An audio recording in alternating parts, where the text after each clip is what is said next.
പിണറായി വിജയൻ്റെ പണി എന്താണ്? പിണറായി വിജയൻ തൻ്റെ മുഴുവൻ കഴിവും പ്രാപ്തിയും ആ മക്കൾക്കും ഭാര്യയ്ക്കും വേണ്ടി ദുരുപയോഗം ചെയ്ത ഒരു കാപട്യക്കാരൻ. ആ വാടിക്കൽ രാമകൃഷ്ണൻ എന്ന് പറയുന്ന ഒരു തൊഴിലാളിയെ എന്തിനാണ് പിണറായി വിജയൻ അന്ന് കൊലപ്പെടുത്തിയത്? ഒന്നുകിൽ നിങ്ങൾ എന്നെ കൊല്ലണം, ഞാൻ ജീവനോടുകൂടി ഉണ്ടെങ്കിൽ ഈ കേരളത്തെ കൊള്ളയടിച്ച പാവപ്പെട്ടവൻ്റെ സ്വത്ത് അപഹരിച്ചെടുത്തവരെ ഒരു വഴിക്കാക്കിയിട്ട് ഞാൻ നിർത്തൂ. ഞാൻ പറയുന്നു, മിസ്റ്റർ പിണറായി വിജയൻ വീണയെ ചോദ്യം ചെയ്യും, വിളിപ്പിക്കും. കമല വയസ്സുകാലത്ത് കമലയെടുത്തി ചോദ്യം ചെയ്യലിന് വിധേയയാക്കപ്പെടും, ഒരു തർക്കവും വേണ്ട. നിങ്ങളുടെ മകനെ വിളിപ്പിക്കും.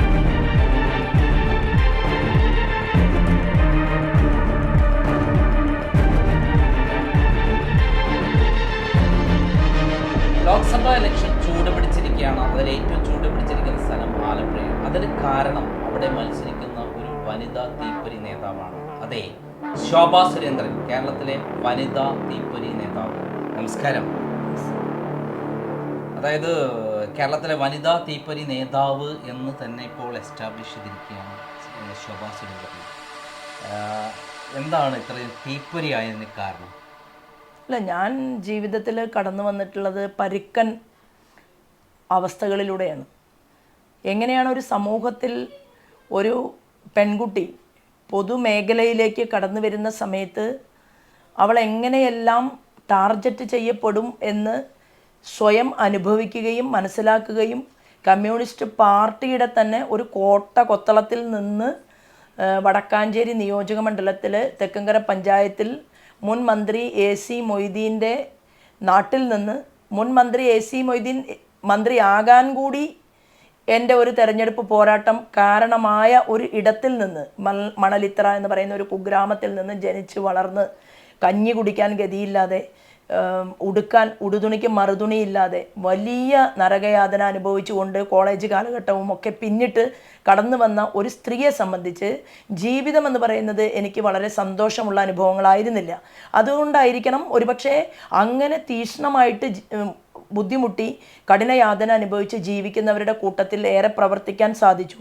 അതുകൊണ്ടായിരിക്കണം ഒരുപക്ഷെ എനിക്ക് സന്തോഷങ്ങൾ കുറവാണ്. അതായത് നമ്മളെപ്പോഴും പറയും, അതായത് രാഷ്ട്രീയ പ്രവർത്തന രംഗത്ത് നിൽക്കുന്നവരാണെങ്കിലും അവരുടെ മൈൻഡ് സെറ്റ് അത് ഇടയ്ക്കൊന്ന് മാറ്റാൻ ചില ആളുകൾ ടൂറ് പോകും, ചില ആളുകൾ തെരഞ്ഞെടുപ്പിനിടയിൽ എന്താ പറയുക ട്രീറ്റ്മെൻറ്റിന് പോകും, ചില ആളുകൾ സിനിമ കാണാൻ പോകും, ചില ആളുകൾ ഒരു മ്യൂസിക് നൈറ്റ് അതിൽ പങ്കെടുക്കാം. പക്ഷേ ഇതൊന്നുമില്ലാത്ത അല്ലെങ്കിൽ ഇതൊന്നും ചെയ്യാത്ത ആളാണ് എന്നുള്ളത് കൊണ്ട് ഞാൻ TV സിനിമയൊക്കെ കാണുന്ന ആളാണ്. അപൂർവമായിട്ട് എൻ്റെ ചെറിയ മകൻ്റെ സ്വാധീനത്താൽ ഇറങ്ങുന്ന ചില പുതിയ പടങ്ങളൊക്കെ അമ്മ കണ്ടിരിക്കണം എന്ന് പറഞ്ഞ് അവനൊരു 18 വയസ്സിന് ശേഷമാണ് ഞാനും എൻ്റെ മക്കളും കൂടിയിട്ട് ഏതെങ്കിലും ഒരു സ്ഥലത്ത് ഒരുമിച്ച് പോകുന്നത്. എനിക്ക് രാഷ്ട്രീയം എന്ന് പറയുന്നത് അത്രയധികം ഹൃദയത്തിൽ വെച്ചിട്ടുള്ള ഒരു കാര്യമായതുകൊണ്ട് ഏറ്റവും പ്രയോറിറ്റി എന്ന് പറയുന്ന ജനങ്ങളും എൻ്റെ പൊതുപ്രവർത്തനവുമാണ്. അതുകൊണ്ട് എനിക്ക് പലപ്പോഴും ഞാൻ ഇങ്ങനെയാണ്. അതായത് നമ്മൾ കുട്ടിപ്രായത്തെ പറ്റി പറഞ്ഞല്ലോ, കുട്ടിപ്രായത്തിൽ വളരെയധികം വിഷമങ്ങൾ അനുഭവിച്ചു, പട്ടിണി കിടന്നു എന്ന് പറഞ്ഞല്ലോ. എന്താണ് ആ കാലഘട്ടത്തെ പറ്റി ഓർക്കുമ്പോൾ പറയാനുള്ളത്? അല്ല, ആ കാലഘട്ടം അങ്ങനെ തന്നെയായിരുന്നു. അതായത് അരി പോലും ആളുകൾക്ക് കിട്ടാത്തൊരു സാഹചര്യം. ഞാനൊക്കെ ഒരാഴ്ചയിൽ ഒരു ദിവസം ഭക്ഷണം, അതായത് ചോറില്ല, കഞ്ഞി കാണാൻ ഒരാഴ്ചക്കാലം കാത്തിരിക്കണം എന്നുള്ളതാണ്. എന്നാൽ എൻ്റെ അച്ഛനും അമ്മയും എല്ലാ ദിവസവും പണിക്ക് പോകുന്നവരാണ്. അപ്പോൾ എല്ലാ ദിവസവും ജോലിക്ക് പോയിട്ടും മക്കൾക്ക് കഞ്ഞി കൊടുക്കാൻ വേണ്ടി ആഴ്ചയിൽ ഒരിക്കൽ കാത്തിരിക്കണം എന്നുള്ളൊരു സാഹചര്യം അന്നുണ്ടായിരുന്നു എന്ന് പറയുമ്പോൾ എന്നേക്കാൾ എത്രയോ താഴ്ന്ന അവസ്ഥയിൽ ആ നാട്ടിൽ വേറെയും ആളുകളുണ്ടായിരുന്നു. എനിക്ക് ഒരു ചെറിയ കൂരയെങ്കിലും ഉണ്ടായിരുന്നു കിടന്നുറങ്ങാൻ. അതുമില്ലാത്ത കൊച്ചു എന്താ പറയുക ചായച്ചട്ടികൾ എന്ന് പറയും അവിടെ. അതായത് ചെരിഞ്ഞ് ഒരു ആസ്ബസ്റ്റോസ് ഷീറ്റിൻ്റെ മാത്രം വലിപ്പമുള്ള ചാച്ചിറക്കിയിട്ടുള്ള കുടിലുകൾക്കകത്ത് ജീവിച്ച ധാരാളം മനുഷ്യരുള്ള ഒരു ഇടം. അങ്ങനെയൊക്കെയുള്ള ഒരു സ്ഥലത്ത് നിന്ന് ഞാൻ നോക്കുന്ന സമയത്ത് എനിക്ക് കാണാൻ സാധിച്ചിട്ടുള്ളത്, എൻ്റെ അച്ഛനാണെങ്കിൽ ഞങ്ങൾക്ക് കഞ്ഞിയില്ലെങ്കിലും ഞാനൊക്കെ വളർന്നു വരുമ്പോൾ പറമ്പിൽ ഒരു എന്താ പറയുക കൊള്ളി എന്നാണ് അവിടെയൊക്കെ പറയുന്നത്, ഇവിടെ കപ്പ എന്നാണ് പറയുന്നത്. അപ്പോൾ പറമ്പ് നിറയെ കപ്പ വെക്കാനുള്ള ഒരു സാഹചര്യം എനിക്കൊരു 18 വയസ്സ് 8ാം ക്ലാസ്സിൽ പഠിക്കുമ്പോഴാണ് അതിശക്തമായിട്ടുള്ള ഈ വിശപ്പിനെ കുറിച്ച് ഞാൻ ആലോചിക്കുന്നത്. എൻ്റെ അച്ഛൻ മരിക്കുന്നതിന് മുൻപ് തീവ്രമായിട്ടുള്ള ബുദ്ധിമുട്ടായിരുന്നു ഞങ്ങളുടെ വീട്ടിൽ. പക്ഷേ 8ാം ക്ലാസ്സിൽ പഠിച്ച് അച്ഛൻ മരിച്ച് എത്രയോ വർഷം കഴിഞ്ഞ് 18 വയസ്സാകുന്ന സമയത്താണ് ഞങ്ങൾക്ക് കൃഷിഭൂമിയും അതുപോലെ തന്നെ ജീവിക്കാനുള്ളൊരു സംവിധാനവും ഒക്കെ ഉണ്ടാവുന്നത്. അത് അച്ഛൻ്റെ കഷ്ടപ്പാട് തന്നെയാണ്. കാരണം വലിയ മനസ്സുള്ള ഒരാളായിരുന്നു എൻ്റെ അച്ഛൻ. ശരിക്കും എനിക്കത് ഇൻ്റർവ്യൂവിൽ ഈ ചോദ്യങ്ങൾ ചോദിക്കുന്ന സമയത്ത് പോലും ഞാൻ അവിടേക്ക് എത്തുകയാണ്. അതായത് കൂലിപ്പണിക്ക് പോകുന്ന അച്ഛന് കഞ്ഞി ചോറ്റുപാത്രത്തിൽ ഇങ്ങനെ ഒരു പാത്രം ഉണ്ടാവും, വള്ളിയുള്ളൊരു പാത്രം. ഇന്ന് പല വീടുകളിൽ അത് കാണുന്നില്ല, പഴയ വീടുകളിലെല്ലാം ഉണ്ട്. തൂക്കുപാത്രം എന്ന് പറയും, ചിലർ ചോറ്റുപാത്രം എന്ന് പറയും. ആ തൂക്കുപാത്രത്തിലെ കഞ്ഞിയായിട്ട് പോകുമ്പോൾ വീട്ടിൽ നിന്ന് പോകുന്ന സമയത്ത് തന്നെ എൻ്റെ അമ്മ പറയും അത് അച്ഛൻ്റെ പങ്കാണ്, അതിന് കഴിക്കാൻ പാടില്ല എന്ന് പറയും. പക്ഷെ അച്ഛൻ എന്നോട് പറയും മോള് വരുമ്പോൾ തന്നെ അവിടെ ഒരു മതിലുണ്ട്, ചെറിയൊരു മതിൽ, ആ മതിലിരുന്ന് കുറച്ച് കഞ്ഞി മോള് കുടിക്കണം എന്ന് അച്ഛൻ പറയും. അപ്പോൾ എനിക്കറിയില്ലായിരുന്നു അന്ന് അച്ഛൻ ഈ കഞ്ഞി കുടിക്കണം എന്ന് പറയുന്നത് ഒരു ധർമ്മമായിട്ടാണ് ഞാൻ കണക്കാക്കിയത്. ഞാൻ കഞ്ഞി കുടിച്ചാലേ അച്ഛൻ കഞ്ഞി കുടിക്കൂ എന്നാണ് അച്ഛൻ പറയുക. പക്ഷേ അച്ഛൻ പട്ടിണി കിടന്ന് ഈ 2 പോത്തുകൾ ഉപയോഗിച്ച് നിലമുഴുന്ന സ്ഥലത്തേക്ക് 2.5 കിലോമീറ്റർ നടന്നു പോകണം. ആ 2.5 കിലോമീറ്റർ നടന്നു പോകുന്നതിനിടയിലാണ് എന്നോട് കഞ്ഞി കുടിക്കാൻ പറയുന്നത്. ഞാൻ കുറച്ച് കഞ്ഞി അവിടെ തന്നെ കുടിക്കും. അത് കഴിഞ്ഞ് വീണ്ടും അച്ഛൻ്റെ അരികിലെത്തുമ്പോൾ അച്ഛൻ ആ പാത്രത്തിൽ നിന്ന് ഈ വെള്ളം, നിറയെ വെള്ളമായിരിക്കും, ആ വെള്ളം എന്താ പറയുക ഒറ്റയടിക്ക് വലിച്ചു കുടിച്ച് അതിൻ്റെ അടിയിലുള്ള കഞ്ഞി എന്നെ ആ വരമ്പിൽ തന്നെ ഇരുത്തിയിട്ട് എനിക്ക് കഞ്ഞി കുടിപ്പിച്ച പ്ലാവലയാണെന്ന്, പ്ലാവല കുത്തി ആ കഞ്ഞി കുടിപ്പിച്ചിട്ടുള്ള ഒരു ഓർമ്മ അതെനിക്ക് എൻ്റെ മനസ്സിൽ വല്ലാതെ തിങ്ങി നിൽക്കുന്ന ഒരു ഇതാണ്. പിന്നെ ഞങ്ങൾ വളരെ വിശേഷമുള്ള സമയത്ത് ഒരു ഗ്ലാസ് പാല്, എനിക്ക് പാലിനോട് ഇപ്പോഴും ദേഷ്യമാണ് സത്യത്തിൽ. കാരണം അത് അന്നത്തെ അനുഭവമാണ്. അത് എന്താണെങ്കിൽ അന്നൊന്നും ഈ പാലെന്ന് പറയുന്നത് ഞാനൊരു ഈഴവ സമുദായത്തിൽ ജനിച്ചു വളർന്ന ഒരു സ്ത്രീയാണ്. ഞങ്ങളുടെ കുടുംബ പശ്ചാത്തലം എന്ന് പറയുന്നത് അങ്ങനെയാണ്. അപ്പം ഞാനൊരു ജാതിക്കും മതത്തിനും അതീതമായിട്ട് പൊതുപ്രവർത്തന രംഗത്ത് നിൽക്കുന്ന ഒരാളാണെങ്കിൽ കൂടി ജനിച്ച സമുദായം എന്ന് പറയുന്നത് ഈഴവ സമുദായമാണ്. അപ്പം അന്നൊക്കെ പാവപ്പെട്ട ഒരു വീടെന്ന് പറയുമ്പോൾ അവിടെ അങ്ങനെ പാല് എന്നൊക്കെ പറഞ്ഞാൽ അത് നമുക്ക് സ്വപ്നം കാണാൻ പറ്റാത്തതാണ്. അപ്പോൾ ഇത് പാല് കുടിക്കാൻ ഒരു പൂജ നടക്കുന്ന ദിവസമുണ്ട്. ഞങ്ങളുടെ വീട്ടിൽ മച്ചിൻ്റെ മുകളിൽ ഭഗവാൻ ഇരിക്കുന്നുണ്ട്, വിഷ്ണുമായുടെ രൂപത്തിലാണ് ഇരിക്കുന്നത്. അവിടെ തന്നെ ദേവിയുമുണ്ട്. അപ്പോൾ ആ സമയത്ത് ഒരു തവിട് കൊടുത്ത ഒരു പൂജ എന്ന് പറയും. ആ പൂജ ദിവസം പായസം വയ്ക്കും. ആ പായസം എന്ന് പറയുന്നത് ശർക്കരയും അരിയും മാത്രം, കാരണം നാളികേരം പോലും അന്നില്ല. അപ്പോൾ ഈ പാല് വാങ്ങാൻ വേണ്ടിയിട്ട് കുറേ നടന്നു പോയി ഒരു സ്ഥലത്ത് പോയിട്ട് ഈ പാല് വാങ്ങാനായിട്ട് നിൽക്കുന്ന സമയത്ത് അപ്പോൾ ഞാനിങ്ങനെ ആലോചിക്കും, എന്താണ് ഈ പാവപ്പെട്ട കുട്ടികൾക്കൊന്നും ഇതിനുള്ള സാഹചര്യം ഇല്ലല്ലോ, ഈ പാല് ജീവിതത്തിൽ ഒരിക്കലും ഞാൻ കുടിക്കില്ല എന്ന് ഞാൻ ആ ഒരു മനസ്സിൻ്റെ ഒരു വെറും പ്രതികരണം മാത്രമാണ്. അങ്ങനെ ഈ പാല് വാങ്ങിക്കൊടുന്ന് അത് പൂജയ്ക്ക് വേണ്ടി ഉപയോഗിക്കുക. എപ്പോഴാണ് എൻ്റെ ഒരു 17 വയസ്സിൽ, ഞാൻ കോളേജിൽ പഠിക്കുന്ന സമയത്തെ കാര്യമാണ് പറയുന്നത്. അങ്ങനെ ഈ പാലൊഴിച്ച ചായ പോലും കുടിക്കാത്ത ഒരാളായിട്ട് ഞാൻ മാറി. വെളുത്ത പായസങ്ങളൊന്നും എനിക്കിഷ്ടമില്ലാതെയായി, അതായത് പാൽപ്പായസങ്ങളൊന്നും ഞാൻ കഴിക്കില്ല.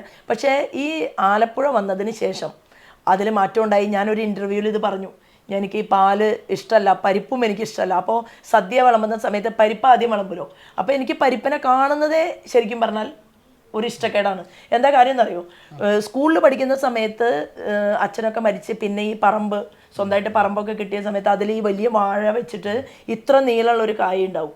അവിടെ പറയുന്നത് അത് ചെട്ടിക്കായ എന്നാണ് പറയുന്നത്. ആ കായ എന്ന് പറഞ്ഞാൽ അതിനെ ഒരു 10 കഷ്ണാക്കും. 10 കഷ്ണാക്കി അതും കുറച്ച് പരിപ്പ് വാരിയിടും. ഈ പരിപ്പ് എവിടെ നിന്നാണ്? പറമ്പിൽ തന്നെ ഉണ്ടാക്കുന്ന തുവരപ്പരിപ്പാണ്.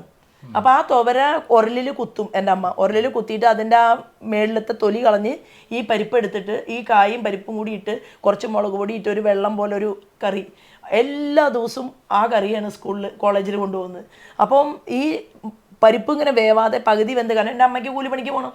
അപ്പോൾ ആ പകുതി വെന്ത് കിടക്കുന്ന പരിപ്പിനെയും കായയെയും കണ്ട് എനിക്കിപ്പോഴും ഈ സമയത്തും ദാൽ എന്ന് പറഞ്ഞ് ഡൽഹിയിൽ ചെല്ലുന്ന സമയത്ത് ദാൽ ആളുകൾ ഹോട്ടലിൽ ഓർഡർ ചെയ്യുമ്പോൾ ഞാൻ കഴിക്കില്ല, എനിക്കിഷ്ടമല്ല. കാരണം എനിക്ക് പരിപ്പിനോടൊരു പ്രതിഷേധമാണ്.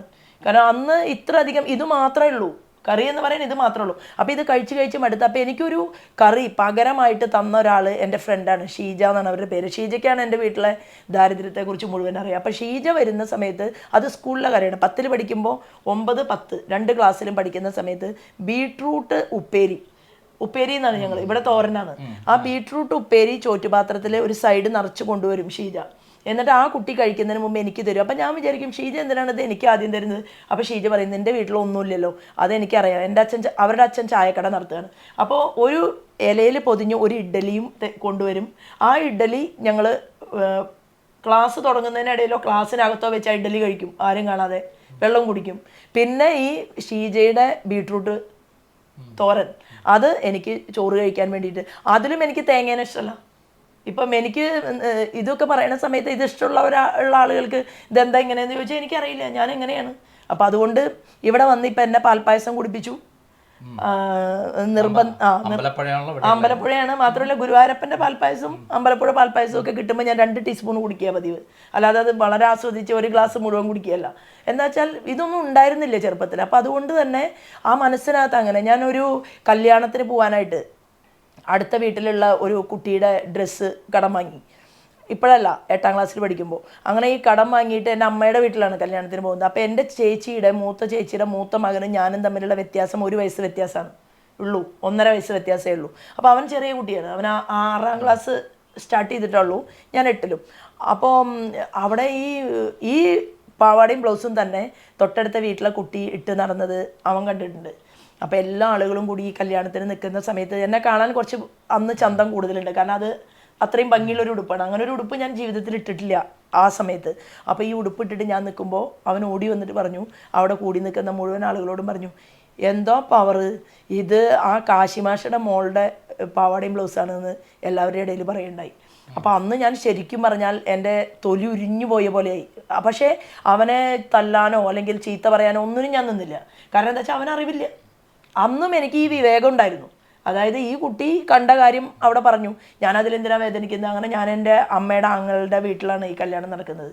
അപ്പോൾ വലിയ ചേച്ചിയുടെ കല്യാണമാണ്. അപ്പോൾ ആ സമയത്ത് അങ്ങനെ ഒരു അനുഭവം. അപ്പോൾ അന്നൊക്കെ എന്ന് പറഞ്ഞാൽ അങ്ങനെയാണ്, എന്തെങ്കിലും ഒരു കാര്യത്തിന് നമ്മൾ പോകണമെന്ന് നിർബന്ധം ഉണ്ടെങ്കിൽ അടുത്ത വീട്ടിൽ പോയി കടം വാങ്ങുക, അങ്ങനെ പോവുക. അപ്പോൾ അതൊക്കെ അനുഭവിച്ച് കടന്നു വന്ന ഒരാൾക്ക് കേരളത്തിൽ ഇന്ന് പൊതുപ്രവർത്തിയായിരിക്കുക. ചില ആളുകൾ പറയുന്നുണ്ട് സ്ഥാനാർത്ഥി കൂടുതൽ ചിരിക്കണം, കൂടുതൽ ആളുകളെ കെട്ടിപ്പിടിക്കണം. എന്നെ കൊണ്ട് ഇതൊന്നും കൂട്ടിയേ പറ്റില്ല. കാരണം ഞാൻ ഇതാണ്, കുറച്ച് ചിരിക്കാം, അതെൻ്റെ ഓൾറെഡി ഉള്ള ഒറിജിനൽ ചിരിയാണ്. അതായത് കുട്ടിപ്രായത്തിലുണ്ടായ തീക്ഷ്ണമായ അനുഭവങ്ങളാണ് ഒരു പ്രതിഷേധ ഉള്ള ഒരാളായി മാറ്റിയത്. തീപ്പൊരി പ്രാസംഗിക അതല്ല, പ്രതികരണ ശേഷി എന്നിൽ വളർത്തിയത്. കാരണം എൻ്റെ അച്ഛൻ 8ാം ക്ലാസ്സിൽ പഠിച്ച സമയത്ത്, ഞാൻ പഠിച്ചുകൊണ്ടിരിക്കുമ്പോൾ മരിക്കുന്നത് ഒരു അത്തം ചിത്തിര ചോതി ദിവസമാണ്. അപ്പം എനിക്ക് നല്ല നിർബന്ധമുണ്ട് കാക്കാപ്പൂവും മുക്കുറ്റിപ്പൂവും ഒക്കെ പറക്കാനായിട്ട്. ഞാൻ 5 മണിക്ക് ഞാനും എൻ്റെ ഫ്രണ്ടിനെ പുറത്തിറക്കുന്നത് ആ ഓണക്കാലത്ത് മാത്രമാണ്. ബാക്കി ദിവസമൊക്കെ അങ്ങനെ കരുതലോടുകൂടി നോക്കി വളർത്തിയ ഒരു മോളാണ്. അവളുടെ പേര് ഷൈന എന്നാണ്. എൻ്റെ ബന്ധത്തിൽപ്പെട്ട ഒരു കുട്ടിയാണ്. ഒരു മാഷയുടെ മകളായിരുന്നു, രാമൻ മാസ്റ്റർ എന്ന് പറയും, മാഷയുടെ മകളായിരുന്നു. അപ്പോൾ ഷൈനേനെ ആ സമയത്ത് മാത്രം പൂ പൊട്ടിക്കാൻ കൂടെ കിട്ടും. അപ്പോൾ ഞങ്ങളിങ്ങനെ അടുത്ത വീടുകളിലും ഇടവഴിയിലും ഒക്കെ പോയിട്ട് ഈ പൂക്കളെല്ലാം കൊണ്ടുവന്ന്, അപ്പോൾ അന്ന് ഞങ്ങൾക്ക് അവിടെ ഒരു ചേച്ചിയുണ്ട് ഈ കൊട്ട ഉണ്ടാക്കി തരാനായിട്ട്. ഒരു നെയ്യുന്ന പായ കൈതോല കൊണ്ട് ഒരു ചെറിയ കൊട്ടയുണ്ടാക്കി ആ കൊട്ടയ്ക്ക് നമ്മൾ അരി കൊടുക്കണം അല്ലെങ്കിൽ നെല്ല് കൊടുക്കണം. അപ്പോൾ എൻ്റെ അമ്മയ്ക്ക് പദം കിട്ടുന്ന നെല്ലാണ് അവർക്ക് കൊടുക്കുക. കാരണം നമ്മുടെ വീട്ടിൽ അരിയില്ലല്ലോ. അപ്പോൾ ഓണം സമയമാവുന്നതിന് മുമ്പ് എങ്ങനെയെങ്കിലും എൻ്റെ അച്ഛൻ വയറ് നിറച്ച് കഴിക്കാനുള്ള ഈ അരി അത് അങ്ങനെ കൂട്ടി വെച്ച്, കാരണം എൻ്റെ അച്ഛൻ കള്ളുകുടിയോ അല്ലെങ്കിൽ ബീഡി വലിക്കുകയോ അതല്ലെങ്കിൽ നോണ് പോലും കഴിക്കാത്ത അത്രയും ഒരു ഈശ്വരവിശ്വാസവും പ്രാർത്ഥനയും ഒക്കെ ആയിട്ട് ജീവിച്ചിട്ടുള്ള ആ നാട്ടിൽ കണ്ടംപുള്ളി കൃഷ്ണൻ എന്ന് പറഞ്ഞു കഴിഞ്ഞാൽ എല്ലാവർക്കും കൃഷ്ണേട്ടൻ, അങ്ങനെ എല്ലാവർക്കും സ്നേഹമുള്ള ഒരാളായിരുന്നു. ആകെ എൻ്റെ അച്ഛൻ രാവിലെ ആയിക്കഴിഞ്ഞാൽ ചായ കുടിക്കാനായിട്ട് ചായക്കടയിൽ പോകും. അപ്പോൾ ചായ കുടിക്കാൻ പോകുമ്പോൾ അന്നത്തെ കാലത്ത് അച്ഛൻ്റെ ഫ്രണ്ടിൻ്റെ ചായക്കടയാണ്. അപ്പോൾ സത്യത്തിൽ അച്ഛൻ്റെ ഇന്ന് വാസുമാമ എന്ന് ഞങ്ങൾ വിളിക്കുക. വാസുമാമ പൈസ പോലും വാങ്ങിയിട്ടുണ്ടോയെന്ന് എനിക്കറിയില്ല. കാരണം വാസുമാമയുടെ വീട്ടിലെ പണി മുഴുവനും അച്ഛനാണ് എടുക്കാറ്. അപ്പോൾ അച്ഛൻ അവിടുത്തെ കൂലിപ്പണിക്കാരനുമാണ്, വാസുമാമയുടെ ഫ്രണ്ടുമാണ്. അപ്പോൾ അച്ഛൻ രാവിലെ പോയിട്ട് ഒരു ഗ്ലാസ് ചായ എൻ്റെ അച്ഛൻ നിറച്ച് കുടിക്കുന്നില്ല. അപ്പോൾ ഞാൻ അച്ഛനോട് ചോദിച്ചു, ഇതെന്താണ്? ഞാൻ പോവും ഇടയ്ക്ക് കൂടെ. അപ്പോൾ ഞാൻ ഒരു ചായ ഇപ്പോഴും എനിക്ക് ഹോട്ടലിൽ ഇരുന്നിട്ട് കഴിക്കുന്നതിനൊക്കെ ഇഷ്ടം പ്രവർത്തകരുടെ കൂടെ വീട്ടിലിരിക്കുകയാണ്. അപ്പോൾ ഞാൻ അച്ഛനോട് ചോദിക്കും, അച്ഛൻ്റെ ചായ മാത്രം എന്താ നിറച്ചില്ലാത്ത? അവരെല്ലാവരും ഇത്ര വലിയ ഗ്ലാസ്സിലാണല്ലോ കുടിക്കുന്നതെന്ന് പറയുമ്പോൾ അച്ഛൻ പറയും, അതൊന്നുമില്ല, അച്ഛന് ഇത്രയേ വേണ്ടൂ എന്ന് പറയും. അപ്പോൾ എനിക്ക് ഉറപ്പുണ്ട് എനിക്ക് കഞ്ഞി തരുന്ന പോലെ അച്ഛന് ചിലപ്പോൾ അത്രേ അതിനുള്ള കഴിവേ ഉണ്ടാവുള്ളൂ. അപ്പം ഞാൻ ചുരുക്കി പറഞ്ഞാൽ അങ്ങനെ നമ്മൾ ഈ വന്ന കനൽ വഴികളിൽ എൻ്റെ അച്ഛന് ക്യാൻസർ ബാധിതനായി. അപ്പോൾ എന്നും നില ഉഴുവാൻ പോവും, മരം വെട്ടാൻ പോവും, അങ്ങനെയുള്ള ജോലികളൊക്കെയാണ് എൻ്റെ അച്ഛൻ ചെയ്തുകൊണ്ടിരുന്നത്. അപ്പോൾ ആ സമയത്ത് അന്നൊക്കെ അങ്ങനെയല്ലേ, കുറേ കുട്ടികളാണ്, കുടുംബാസൂത്രണം വരെ 74ലാണ് ഞാൻ ജനിക്കുന്നത്. അപ്പോൾ അന്ന് ആകെ ഒരു ആശുപത്രിയാണ് ഉള്ളത്, ഈ കുടുംബാസൂത്രണം ഉള്ള ഒരു ആശുപത്രി. എൻ്റെ നേരെ മൂത്തൊരു ചേട്ടനാണ് ഉണ്ടായത്, ആൺകുട്ടിയാണ്. അപ്പോൾ ഈ ആൺകുട്ടിക്ക് 3 വയസ്സുള്ള സമയത്ത് അമ്മ തൃശ്ശൂരിൽ പോയിട്ട് ഇങ്ങനെ പ്രസവം നിർത്തണതിനെ കുറിച്ച് ആലോചിച്ചു. എത്ര മക്കള്? ഞങ്ങൾ 6 പേരാണ് ഞങ്ങളുള്ളത്. അതായത് 5 പെണ്ണും ഒരാണും ഉള്ളത്. ഞാൻ ഏറ്റവും അവസാനത്തെയാണ്. അതിൽ ഒരു ആളും കൂടി ഉണ്ടായിരുന്നു, എനിക്ക് പകരം വേറെ ആളാണ് 3 വയസ്സിലുണ്ടായിരുന്നു. ആൾ മരിച്ചതുകൊണ്ടാണ് പിന്നീട് മരണപ്പെട്ടപ്പോൾ എൻ്റെ അമ്മ അച്ഛനോട് പറഞ്ഞു, ഇത്ര ഇനിയും ദൈവം തരികയാണെങ്കിൽ ഒരു കുട്ടി ഉണ്ടാവണം, ഒരു കുട്ടി ആൺകുട്ടിയായിരിക്കും എന്ന് അമ്മ പറഞ്ഞ് എന്നോട് പറഞ്ഞിട്ടുണ്ട്. നിർബന്ധം പിടിച്ചിട്ട് മീൻസ് അങ്ങനെ അമ്മയുടെ ആഗ്രഹം, ഇത്രയും കുട്ടികളെ നോക്കാൻ പറ്റുമോ, ഇതന്നെ നമ്മളിങ്ങനെയല്ലേ ജീവിക്കുന്നതെന്ന് അച്ഛൻ ചോദിച്ചപ്പോൾ എൻ്റെ അമ്മ നിർബന്ധിച്ചു എന്നാണ് പറയുന്നത്. അങ്ങനെ ഉണ്ടായൊരു കുട്ടി. അപ്പം എന്നോട് അമ്മ പറയും, ആണിൻ്റെ സ്വഭാവവും ഒരു പെണ്ണും, രൂപത്തിലൊരു പെണ്ണും. പിന്നെ ഇടയ്ക്ക് എന്നോട് പറയും ഇത് അന്നൊക്കെ ഞങ്ങൾ പറയാം കോരേട്ടൻ്റെ കഴിവേടം, ഞങ്ങളുടെ നാട്ടിൽ പറയും. കോരേട്ടൻ്റെ കഴിവേടം എന്ന് പറഞ്ഞാൽ കോരേട്ടനും കാളിച്ചേച്ചി എന്ന് പറയുന്നത് പാവപ്പെട്ടവരുടെ പ്രതിനിധിയാണ്. അപ്പോൾ അമ്മ പറയും നിനക്ക് കോരേട്ടൻ്റെ കഴിവേടം ഉള്ളൂ, കഴിയാനുള്ള അവസ്ഥയേ ഉള്ളൂ എന്ന് അതിൻ്റെ അർത്ഥം. അതൊരു പഴഞ്ചൊല്ലാണ്. അമ്മ എഴുത്തുമായനൊന്നും ഇല്ലാത്ത ആളാണ്. എന്നാലോ മനക്കിലെ ഇത് വൃത്തിയും, മനക്കിലെ തമ്പുരാട്ടിയുടെ വൃത്തിയും കോരൻ്റെ കഴിവേടം ഉള്ളൂ എന്ന്. അതിനർത്ഥം എന്താ വെച്ചാൽ കോളേജിൽ പോയി വരുമ്പോഴേക്കും ഞാൻ ആകെ എൻ്റെ അച്ഛനൊരു ഷർട്ടാണുള്ളത്. ഈ അച്ഛൻ്റെ എന്താ പറയുക, കോളേജിലല്ല 8ാം ക്ലാസ് 7ൽ പഠിക്കുമ്പോൾ എൻ്റെ അച്ഛൻ്റെ ഷർട്ട്, ആ ഷർട്ട് ഇടുക, ഷർട്ട് ഇടേണ്ട കാര്യമില്ല അന്ന് കുട്ടികൾക്ക്. കാരണം അന്നൊരു ഷിമ്മീസാണ് ഉള്ളത് എല്ലാവർക്കും, നാട്ടിലെല്ലാ കുട്ടികൾക്കും അങ്ങനെ തന്നെ. എന്നാലും ഞാൻ എൻ്റെ അച്ഛൻ്റെ ഷർട്ട്, ഒരു ഷർട്ട് എടുത്തിട്ടിട്ട് ഞാൻ എൻ്റെ ഡ്രസ്സ് എടുത്ത് കഴുകി, അത് അന്ന് ഫാനൊന്നും ഇല്ലല്ലോ, അതിനെ ഉണക്കി പിറ്റേ ദിവസം രാവിലെ അത് ഇട്ട് പോകാനുള്ള. അപ്പം അമ്മ പറയണം അതിൻ്റെ ആവശ്യമില്ലാന്ന്, 3 ദിവസം കൂടുമ്പോൾ കഴുകിയേ പോരെ, കൂടെയുള്ള എല്ലാ കുട്ടികളും അങ്ങനെയാണല്ലോ കഴുകുന്നത്, പിന്നെ നിനക്ക് മാത്രം എന്താണ്, അന്നേ അമ്മ പറയാറുണ്ട്. അപ്പം ഞാൻ ഒരു ദിവസം പറഞ്ഞു ഞാനൊരു തമ്പുരാട്ടി കുട്ടി ആവും എന്ന് അമ്മോട് പറയും.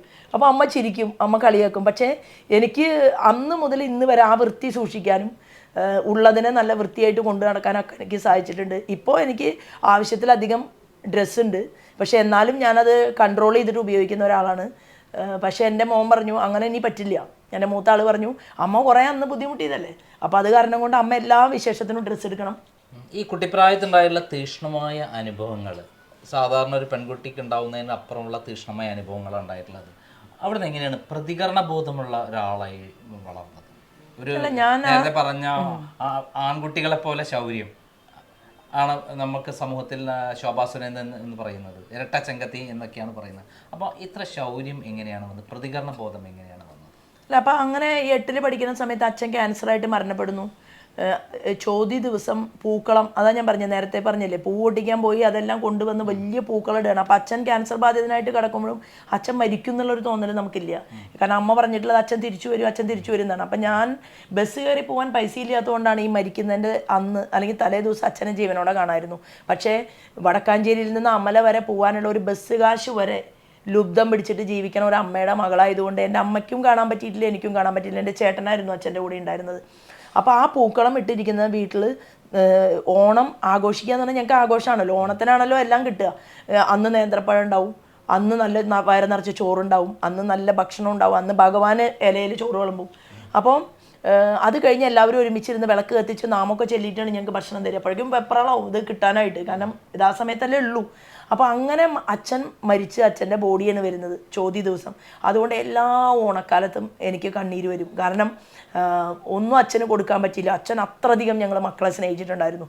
ഒരടിയാണ് എനിക്ക് അച്ഛൻ്റെ കയ്യിൽ നിന്ന് ആകെ കിട്ടിയിട്ടുള്ളത്. അത് എന്തിനാണ് അച്ഛൻ തല്ലിയതെന്ന് എനിക്ക് ഇപ്പോഴും ഓർമ്മയില്ല. കാരണം 7ാം ക്ലാസ്സിൽ പഠിക്കുമ്പോൾ ഞാനൊരു ചെറിയൊരു ഷിമ്മിയിട്ട് നിൽക്കുന്നു, അടിക്കും എന്ന് അച്ഛൻ പറയുമ്പോൾ ഞാൻ ഓടി. അപ്പോൾ ഓടിയ സമയത്ത് അച്ഛൻ പറഞ്ഞു ഓടിച്ചിട്ട് അടിക്കും എന്ന് പറഞ്ഞു. ഓടിച്ചിട്ട് അടിക്കുമെന്ന് പറഞ്ഞപ്പോൾ അച്ഛൻ എന്നെ എത്രയും സ്നേഹമാണല്ലോ, ഓടിച്ചിട്ട് അടിക്കില്ല എന്നാണ് ഞാൻ വിചാരിച്ചത്. അങ്ങനെ അവിടെ എന്നെ ഭയങ്കര സ്നേഹമുള്ള ഒരു ക്രിസ്ത്യൻ വീട്ടിലത്തെ ഒരു അമ്മിണി ചേച്ചി എന്ന് പറയും, അമ്മിണി ചേച്ചി ഉണ്ട്. അപ്പോൾ അമ്മിണി ചേച്ചിയുടെയും വർക്ക് പറഞ്ഞിട്ട് എൻ്റെ മൂത്ത ചേട്ടനാണ്, അവരുടെ വീടിൻ്റെ മുന്നിലൂടെയാണ് ഓടി പോകുന്നത്. അപ്പോൾ അവിടെ ഒരു കനാലുംപുറമാണ്.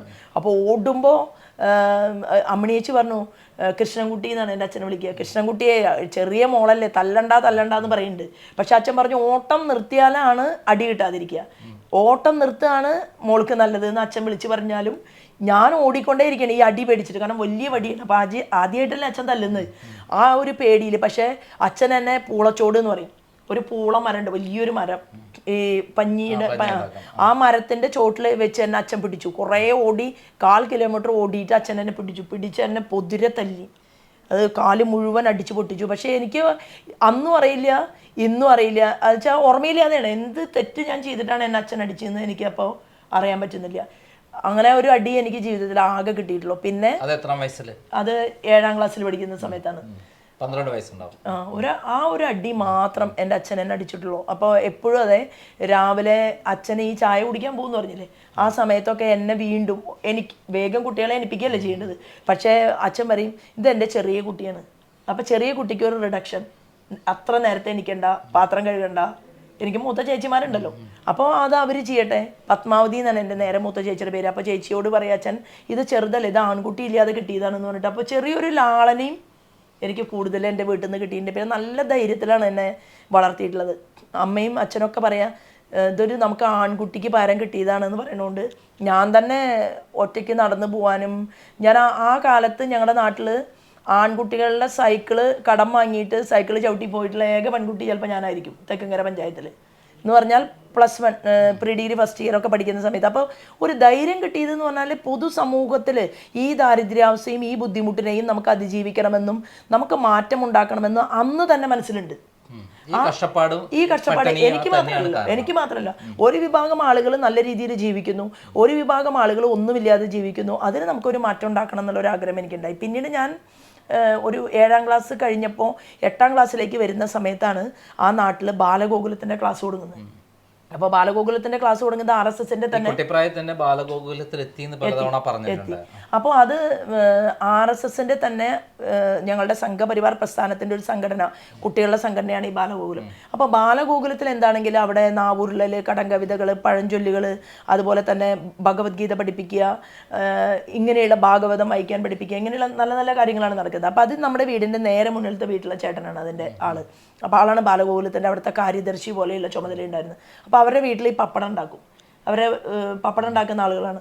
അപ്പം ഞാൻ എന്താ പറയുക, സ്കൂൾ വിട്ട് വന്നാലും സ്കൂളിൽ പോകുന്നതിന് മുമ്പ് 1 മണിക്കൂർ ഈ പപ്പടം പൊടി തൊടുക എന്ന് പറയും. അതായത് അവർ പപ്പടം ഇങ്ങനെ എടുത്ത് കുഞ്ഞു വട്ടാക്കി കഴിഞ്ഞ് ഇങ്ങനെ എറിയും. ഈ എറിയുന്ന പപ്പടത്തിനെ എടുക്കുക, 2 സൈഡിലും ഒരു പൊടി ഉണ്ടാവും. ആ പൊടിയിൽ പൊതിയ ആ പപ്പടം വീണ്ടും ചന്ദ്രേട്ടൻ്റെ അടുത്ത് ഈ പപ്പടക്കോലിൻ്റെ അടുത്ത് വെച്ച് കൊടുക്കുക. അപ്പോൾ വീണ്ടും ഇവിടെ സ്പീഡായിട്ട് അവർ ചെയ്യുക. അങ്ങനെ ചെയ്യുമ്പോൾ ഇവർ എനിക്ക് ചെറിയൊരു തുക തരും, ഒരു കൊല്ലത്തിലൊരു പ്രാവശ്യം. അതെനിക്ക് ഓർമ്മയില്ല ഇപ്പം എത്രയാണ് അന്ന് തന്നത് ചന്ദ്രേട്ടൻ തന്നു. ചന്ദ്രേട്ടൻ എപ്പോഴും BJPക്കകത്തുണ്ട്. അന്ന് ബാലഗോകുലത്തിൻ്റെ ചുമതലയായിരുന്നു. പിന്നെ കുറച്ച് വലുതായ സമയത്ത് ഞങ്ങൾ ABVP കോളേജിൽ പോയപ്പോൾ ABVP അതിൽ ഫാമിലിയിൽ ആരുമില്ല. പക്ഷേ എൻ്റെ ചേട്ടനൊരു ആഭിമുഖ്യം ഉണ്ടായിരുന്നു ബാലഗോകുലത്തിനോട്. അത് കുറച്ച് നാളെ ഉണ്ടായിരുന്നുള്ളൂ. പിന്നീട് ആള് വേറെ സ്വന്തമായിട്ട് ട്യൂഷൻ പഠിപ്പിക്കുക, കുട്ടികളെ സൗജന്യമായിട്ട് ട്യൂഷൻ പഠിപ്പിക്കുക, അതിന് വേണ്ടിയിട്ട് പോവുക, അതൊക്കെ ചേട്ടൻ ഉണ്ടായിരുന്നു. അതിൻ്റെ കൂട്ടത്തിൽ എന്നെയും +1 +2 പ്രീ ഡിഗ്രി സമയത്ത്, ഇപ്പം +1 +2 എന്നാ പറയാൻ പറ്റുള്ളൂ, അന്ന് പ്രീ ഡിഗ്രി അല്ലേ.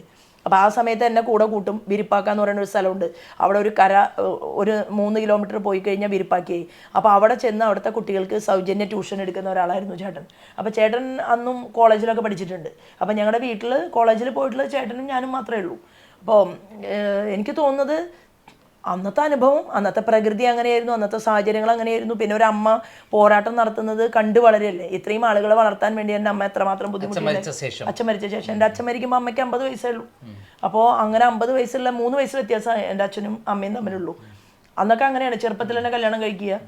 അപ്പോൾ അതുമുതൽ എൻ്റെ അമ്മയ്ക്ക് ഇപ്പോൾ 90 വയസ്സായി.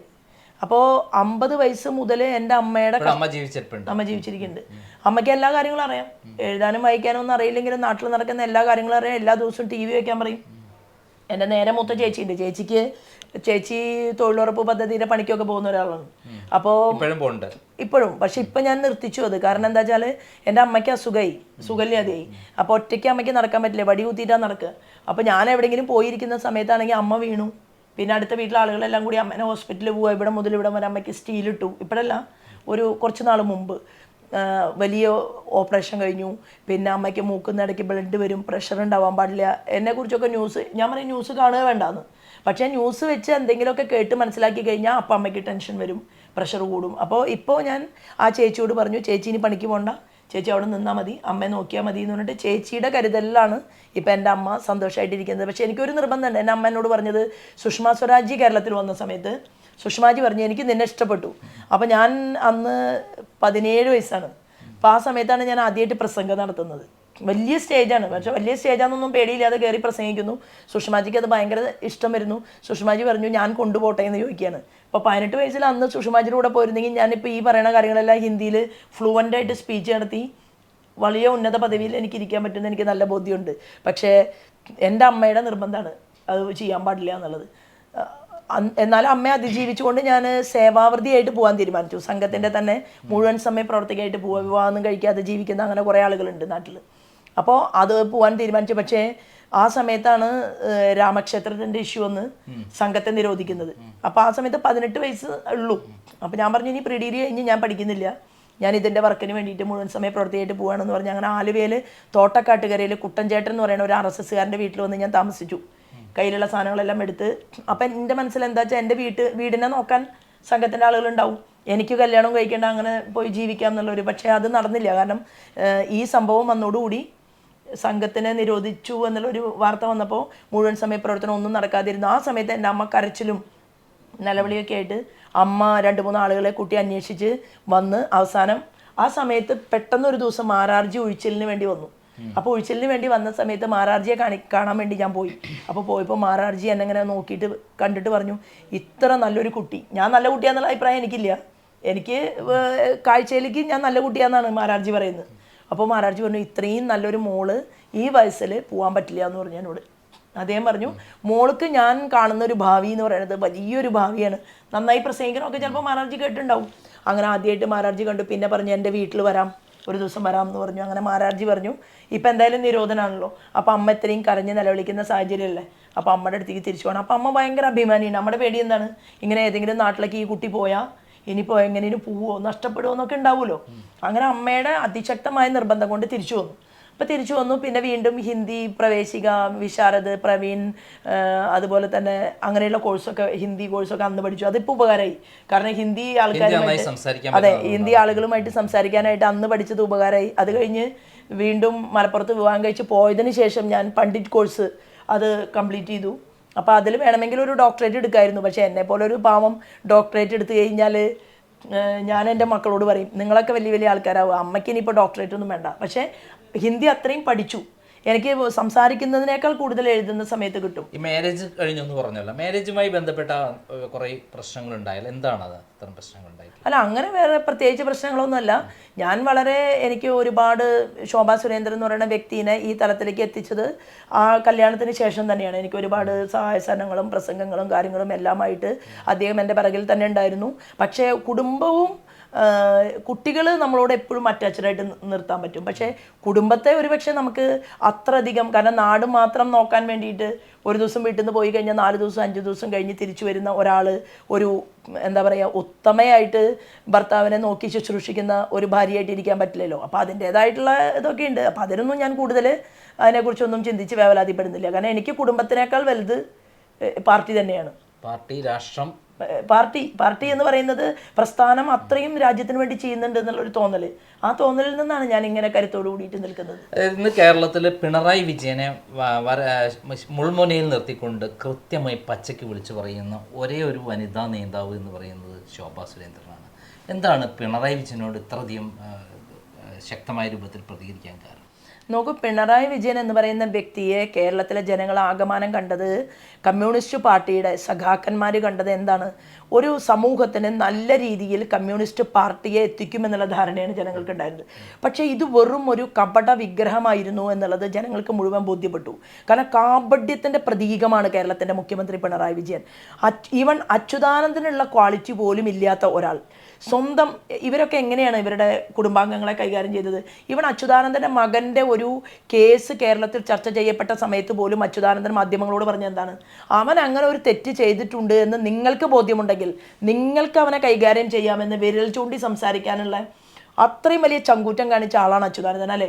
പക്ഷെ പിണറായി വിജയൻ്റെ പണി എന്താണ്? പിണറായി വിജയൻ തൻ്റെ മുഴുവൻ കഴിവും പ്രാപ്തിയും ആ മക്കൾക്കും ഭാര്യയ്ക്കും വേണ്ടി ദുരുപയോഗം ചെയ്ത ഒരു കാപഢ്യക്കാരൻ. അതായത് 1957 നമ്മുടെ രാജ്യത്തിന് കമ്മ്യൂണിസ്റ്റ് മന്ത്രിസഭയെ സംഭാവന ചെയ്തു എന്ന് വീറും വാശിയോടും കൂടി പറയാൻ സാധിക്കുന്ന അന്നത്തെ മുഖ്യമന്ത്രി, ഇന്നത്തെ മുഖ്യമന്ത്രി എന്ന് പറയുന്ന പിണറായി വിജയൻ എന്ന് പറയുന്ന കള്ളക്കടത്തിന് നേതൃത്വം കൊടുത്തുവെന്ന് ഇന്ത്യ മുഴുവൻ ചർച്ച ചെയ്യിച്ച് മാർക്സിസ്റ്റ് പാർട്ടിയുടെ അണികളെ വരെ തലകുനിപ്പിച്ച ഒരു മുഖ്യമന്ത്രിയാണ്. ഈ മുഖ്യമന്ത്രിക്കെതിരെ പ്രതികരിച്ചില്ലെങ്കിൽ എങ്ങനെയാണ് ഈ നാട് നന്നാവുക? കാരണം ഇപ്പോൾ ഉദാഹരണത്തിന് ക്യാമറ വിവാദം ഉണ്ടായി.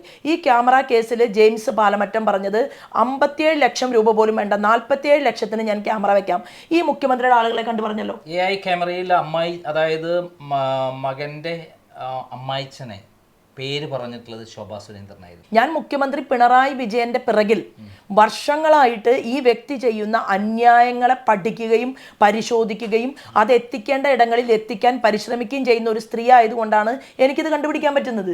അതായത് ഈ പ്രകാശ് ബാബുവിനെ, കോഴിക്കോട്ടുകാരനാണ് പ്രകാശ് ബാബു, ഈ പ്രകാശ് ബാബുവിനെ ഔട്ട് ഓഫ് കൺട്രി വിട്ടിരിക്കുകയാണ് പിണറായി വിജയൻ. കാരണം പിണറായി വിജയൻ ഇവിടെ അധികാരത്തിലിരിക്കണം, അധികാരത്തിൻ്റെ തണലിൽ പ്രകാശ് ബാബുവിനെ കൊണ്ടും ഈ വിവേക് എന്ന് പറയുന്ന മകനെ കൊണ്ടും വലിയ ബിസിനസ് സാമ്രാജ്യങ്ങൾ കെട്ടിപ്പോക്കണം. ആ ബിസിനസ് സാമ്രാജ്യങ്ങൾ കെട്ടിപ്പോക്കുന്നതിനെതിരായിട്ട് കേരളത്തിൽ ആരെങ്കിലും അത് ചൂണ്ടിക്കാണിച്ചാൽ അവരെ മുഴുവൻ ഇല്ലായ്മ ചെയ്യണം എന്ന് ആഗ്രഹിക്കുന്ന ആളാണ്. ടി.പി. ചന്ദ്രശേഖരൻ എന്തിനാണ് 51 വെട്ടി കൊലപ്പെടുത്തിയത്? ആരാ ആ കൊട്ടേഷൻ കൊടുക്കാൻ നേതൃത്വം കൊടുത്തത്? ആ കൊട്ടേഷൻ കൊടുക്കാൻ നേതൃത്വം കൊടുത്തവരെ ജയിലിൽ നിന്ന് ആവശ്യത്തിനും അനാവശ്യത്തിനും പുറത്തിറക്കി കൊടുത്തത് ആരാണ്? അവരെങ്ങനെയാണ് ക്രിമിനലുകളായത്? കേരളത്തിൽ ആദ്യത്തെ കൊലപാതകം. എനിക്ക് ഈ പിണറായി വിജയനെ ഇത്രയും ദേഷ്യം വരാനുള്ള ഒന്നാമത്തെ കാരണം എന്ന് പറയുന്നത് ഞങ്ങളുടെ ധീരനായിട്ടുള്ള, ഞങ്ങളുടെ ഏറ്റവും ആദ്യത്തെ ബലിദാനി വാടിക്കൽ രാമകൃഷ്ണനാണ്. ആ വാടിക്കൽ രാമകൃഷ്ണൻ എന്ന് പറയുന്ന ഒരു തൊഴിലാളിയെ എന്തിനാണ് പിണറായി വിജയൻ അന്ന് കൊലപ്പെടുത്തിയത്?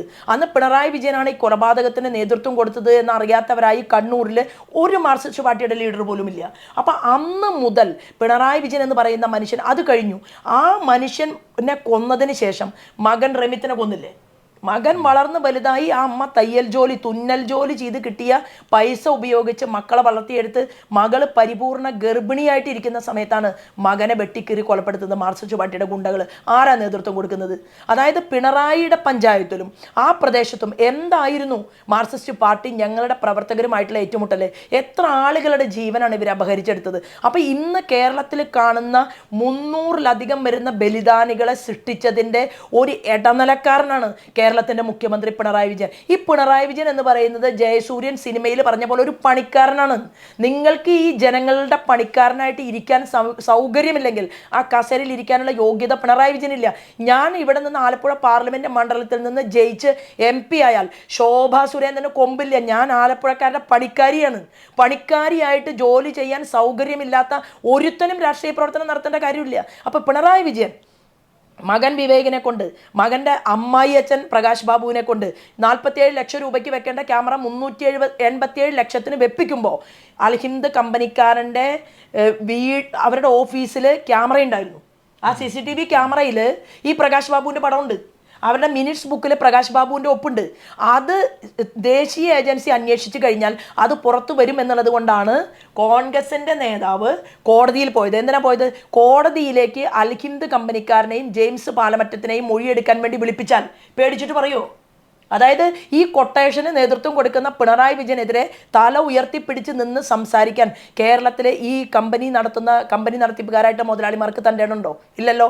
ഞാൻ അവരെ രണ്ടുപേരെയും നേരിട്ട് കണ്ട ആളാണ്. അൽഹിന്ദിൻ്റെ മുതലാളിയെയും ഞാൻ നേരിട്ട് കണ്ടു, ജെയിംസ് പാലമറ്റത്തിനെയും ഞാൻ നേരിട്ട് കണ്ടു. അവർക്കൊക്കെ പല കാര്യങ്ങളിലും ഭയപ്പാടുണ്ട്.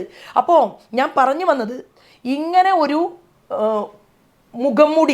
മുഖംമൂടി ധരിച്ചുകൊണ്ട് ജീവിക്കുന്ന ഒരു മനുഷ്യനാണ് ഈ പിണറായി വിജയൻ. പിണറായി വിജയനെ ഗോവിന്ദമാഷിക്ക് വരെ പേടിയാണ്. ഗോവിന്ദമാഷിയുടെ ഭാര്യ ആന്തൂരിൽ സാജൻ എന്ന് പറയുന്ന വ്യക്തി എല്ലാ സമ്പാദ്യങ്ങളും ഇതുവരെ ഉണ്ടാക്കിയത് മുഴുവൻ കൊണ്ടുവന്ന് അവിടെ ഒരു സ്വന്തമായിട്ടൊരു ബിസിനസ് നടത്താൻ തീരുമാനിച്ചപ്പോൾ സാജനെ വീർപ്പ് മുട്ടിച്ച് കൊലപ്പെടുത്തി. എന്താണ്? പിണറായി വിജയന്റെ മാർക്സിസ്റ്റ് പാർട്ടിയുടെ ലോബി നേതൃത്വം, കണ്ണൂരിലെ ക്രിമിനൽ ലോബിയാണ് ആ സാജന് വേണ്ടിയിട്ട് ഈ സാഹചര്യങ്ങൾ ചെയ്തു കൊടുക്കരുതെന്ന് പറഞ്ഞാൽ. ഗോവിന്ദമാഷിയുടെ ഭാര്യ ചെയർപേഴ്സൺ ആയിരുന്നു. അവര് പോലും ഒരു ഘട്ടത്തിൽ ഒപ്പിട്ട് കൊടുക്കാൻ ആഗ്രഹിച്ചാണ്.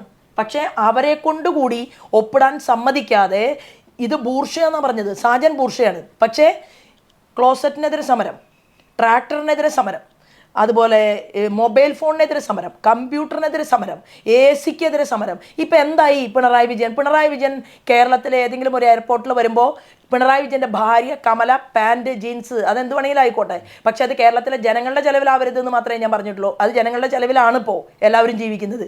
ആ പാൻറ്റിൻ്റെ 2 പോക്കറ്റിൽ ആപ്പിൾ ഫോണാണ്.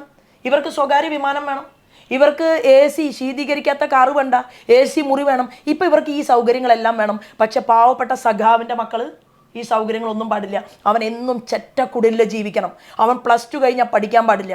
അവൻ ഇൻകുലാബ് സിന്ദാബാദ് വിളിക്കുക, കൊടി പിടിക്കുക, അവൻ ക്രിമിനൽ കുറ്റകൃത്യങ്ങളിൽ ഏർപ്പെടുക, അവൻ മയക്കുമരുന്നിന് അടിമയാവുക. ഇവിടെ തന്നെ ആലപ്പുഴ പാർലമെന്റ് മണ്ഡലത്തിൽ ഷാനവാസ് അല്ലേ MDMA എന്ന് പറയുന്ന മയക്കുമരുന്ന് പിടിച്ചില്ലേ? ആ ഷാനവാസിനെ എന്നേക്കുമായിട്ട് പടിയടച്ചിപ്പിണ്ടം വെക്കണ്ടേ ഈ പാർട്ടി? എന്താ തീരുമാനിക്കാത്തത്? തീരുമാനിക്കുമ്പോൾ ഷാനവാസ് പറഞ്ഞത് എന്താണെന്നറിയോ? കണ്ണൂരിൽ ഒരു മയക്കുമരുന്നിൻ്റെ വലിയ ലോബി പ്രവർത്തിക്കുന്നുണ്ട്. അത് കോഴിക്കാട്ടം, കോഴി വേസ്റ്റ് എന്ന് പറഞ്ഞ് ഒരു ലോഡ് നിറച്ച് കോഴി വളം വരുന്നതിൻ്റെ കൂട്ടത്തിൽ മയക്കുമരുന്ന് കൂടി കൊണ്ടുവരുന്നതിൻ്റെ കഥ ഞാൻ തുറന്നു പറയുമെന്ന് പാർട്ടി കമ്മിറ്റി യോഗത്തിൽ വെല്ലുവിളിച്ചു. അത് കണ്ണൂരിലെ ലീഡറുടെ മകനാണെന്നാണ് പറയുന്നത്. ഏത് മകനാണ്? എന്താ പറയാത്തത്? അത് പറയാൻ തുടങ്ങിക്കഴിഞ്ഞാൽ ഇതിൻ്റെ മുഴുവൻ നിജസ്ഥിതിയും പുറത്തു വരും എന്നുള്ളതല്ലേ? അതുകൊണ്ടല്ലേ അന്ന് ഷാനവാസിനെ പറയിപ്പിക്കാതിരുന്നത്? ഈ സ്വർണ്ണക്കള്ളക്കടത്ത് അതിൽ പിണറായി വിജയൻ എത്രമാത്രം പങ്കാളിത്തം? അല്ല, കള്ളക്കടത്തുമായിട്ട് ഇന്ത്യയുടെ പ്രധാനമന്ത്രി തന്നെ കേരളത്തിൽ വന്ന് പറഞ്ഞ് സംസാരിച്ചത് മുഖ്യമന്ത്രിയുടെ ഓഫീസിന് നേരിട്ട് സ്വർണ്ണക്കടത്തുമായി ബന്ധമുള്ളത് എനിക്കറിയാമെന്ന് കളവ് പറയാൻ താല്പര്യമില്ലാത്ത ഇന്ത്യയുടെ പ്രധാനമന്ത്രി പറഞ്ഞിട്ടുണ്ടെങ്കിൽ വഴിയെല്ലാം വരും. എല്ലാ കാര്യങ്ങളും ഞാൻ അതിനെക്കുറിച്ചൊന്നും ദീർഘമായിട്ട് പറയുന്നില്ല. പക്ഷേ എല്ലാ കാര്യങ്ങളും കൃത്യമായി ദേശീയ ഏജൻസി അന്വേഷിക്കുകയും ഇത് അധിക കാലം ഈ വണ്ടി പിണറായി വിജയൻ്റെ കുടുംബ വണ്ടി ഉണ്ടല്ലോ, ഈ കുടുംബ വണ്ടി അധിക കാലം സമാധാനത്തോടു കൂടിയിട്ട് മുന്നോട്ട് പോകില്ല. അന്വേഷണങ്ങൾ ഒന്നിന് പിറകെ ഒന്നായിട്ടുണ്ടാകും എന്ന് മാത്രമാണ് എനിക്കിപ്പോൾ ആ കാര്യത്തെക്കുറിച്ച് പറയാനുള്ളത്. ഡോളർ കടത്ത് അല്ല, എല്ലാം, അതായത് ഇന്ന് ചർച്ച ചെയ്യപ്പെടുന്ന വിഷയങ്ങളിൽ നിർണായകമായിട്ടുള്ള പല തെളിവുകളും പലരും ദേശീയ ഏജൻസി മുൻപാകെ കൊടുത്തിട്ടുണ്ട്. ആ അന്വേഷണത്തിൻ്റെ പരിധിയിൽ ഇതെല്ലാം വരും. കരുവന്നൂരിലെ സഹകരണ സംഘ തട്ടിപ്പുമായി ബന്ധപ്പെട്ടുകൊണ്ട് കണ്ണൂരിലേക്കും അതിൻ്റെ ചെയിൻ നീളുകയാണ്. കാരണം AC മൊയ്തീൻ ഒറ്റയ്ക്ക് ഇത്രയും കോടിക്കണക്കിന് രൂപയുടെ അഴിമതി ചെയ്യാൻ പറ്റില്ല. ശോഭാ സുരേന്ദ്രൻ എണ്ണി പിണറായി വിജയനെതിരെ പറയാറുണ്ട്. എന്തൊക്കെ കാര്യങ്ങളാണ് എണ്ണി പറയാവുന്ന?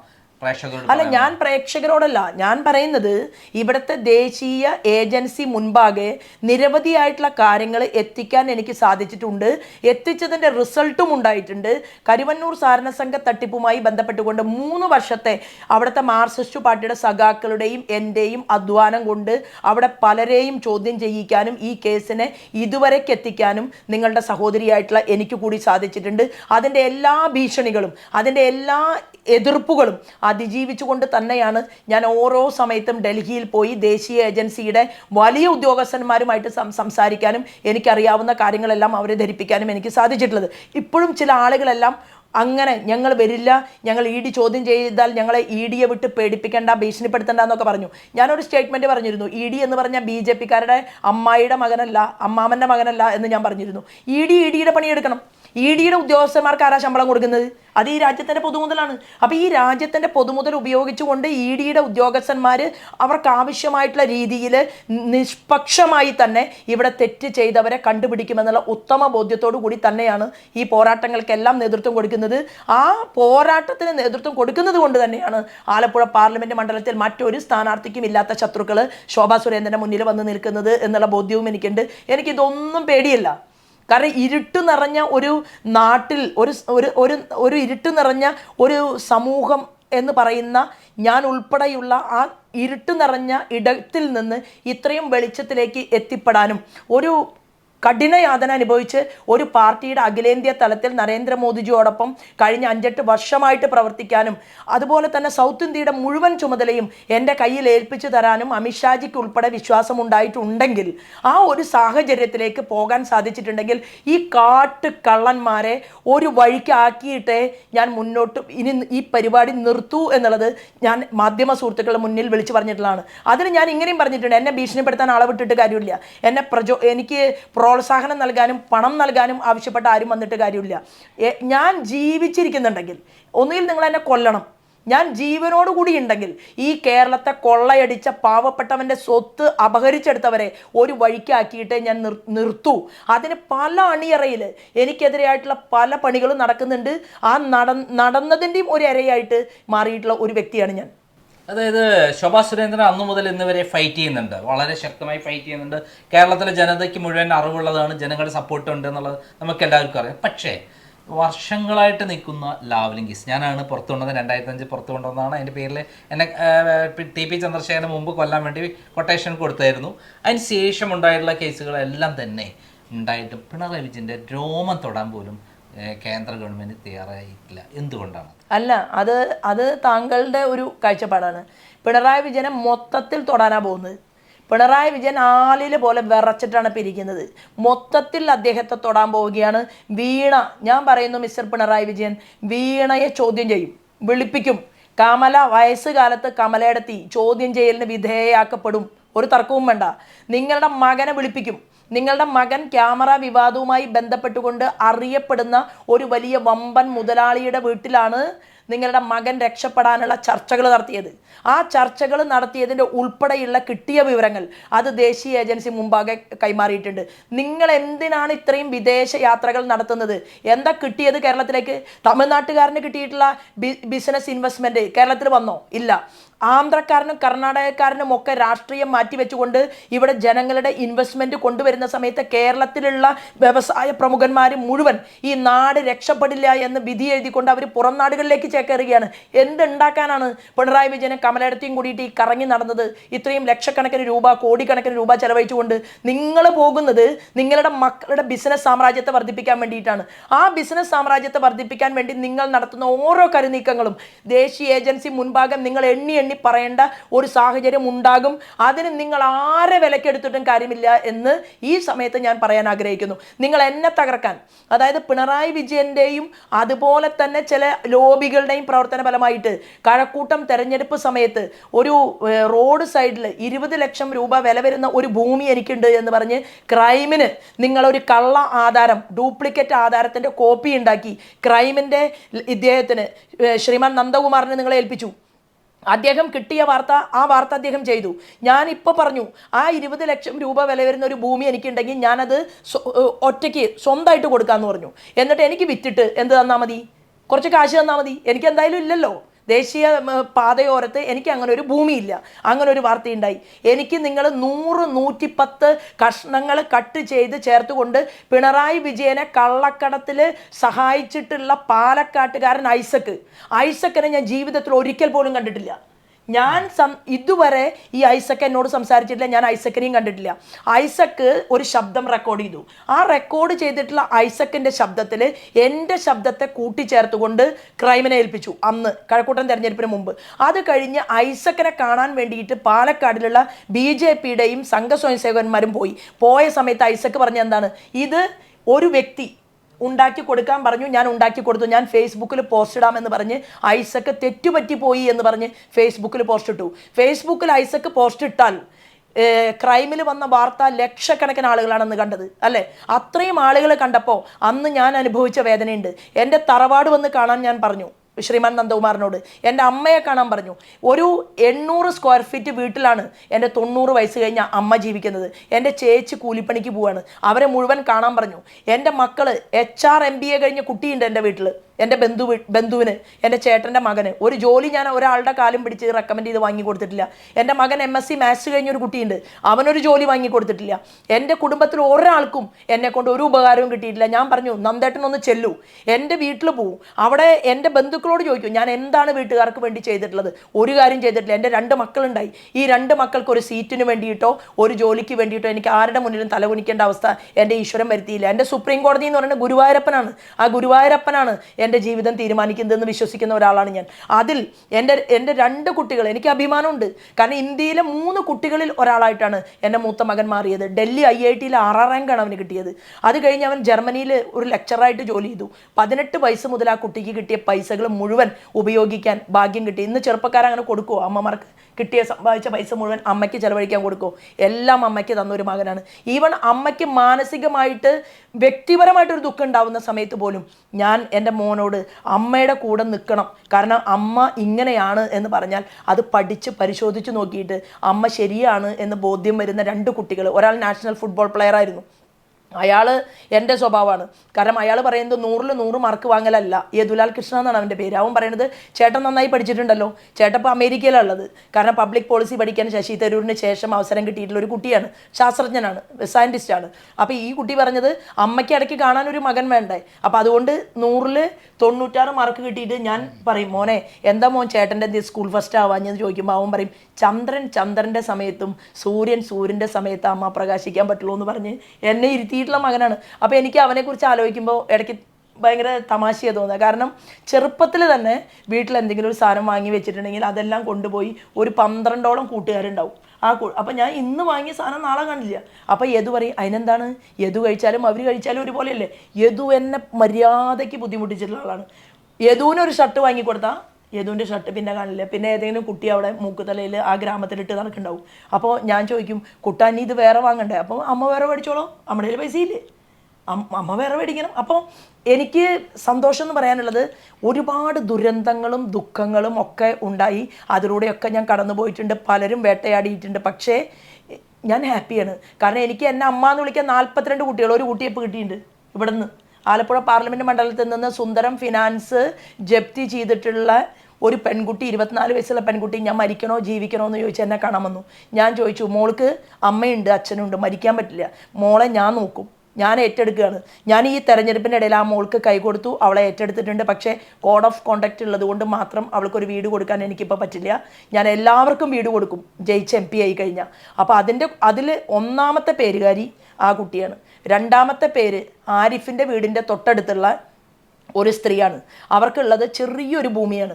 അത് ആരിഫും അവിടുത്തെ മുനിസിപ്പാലിറ്റിയുടെ മാർക്സിസ്റ്റ് പാർട്ടിയുടെ വലിയ നേതാവും കൂടിയിട്ട് ഈ സ്ത്രീയോട് ആ സ്ഥലത്തിന് ഞങ്ങൾ പൈസ തരാം, നിങ്ങൾ ആ സ്ഥലം വിട്ട് പോകണം എന്ന് പറയാണ്.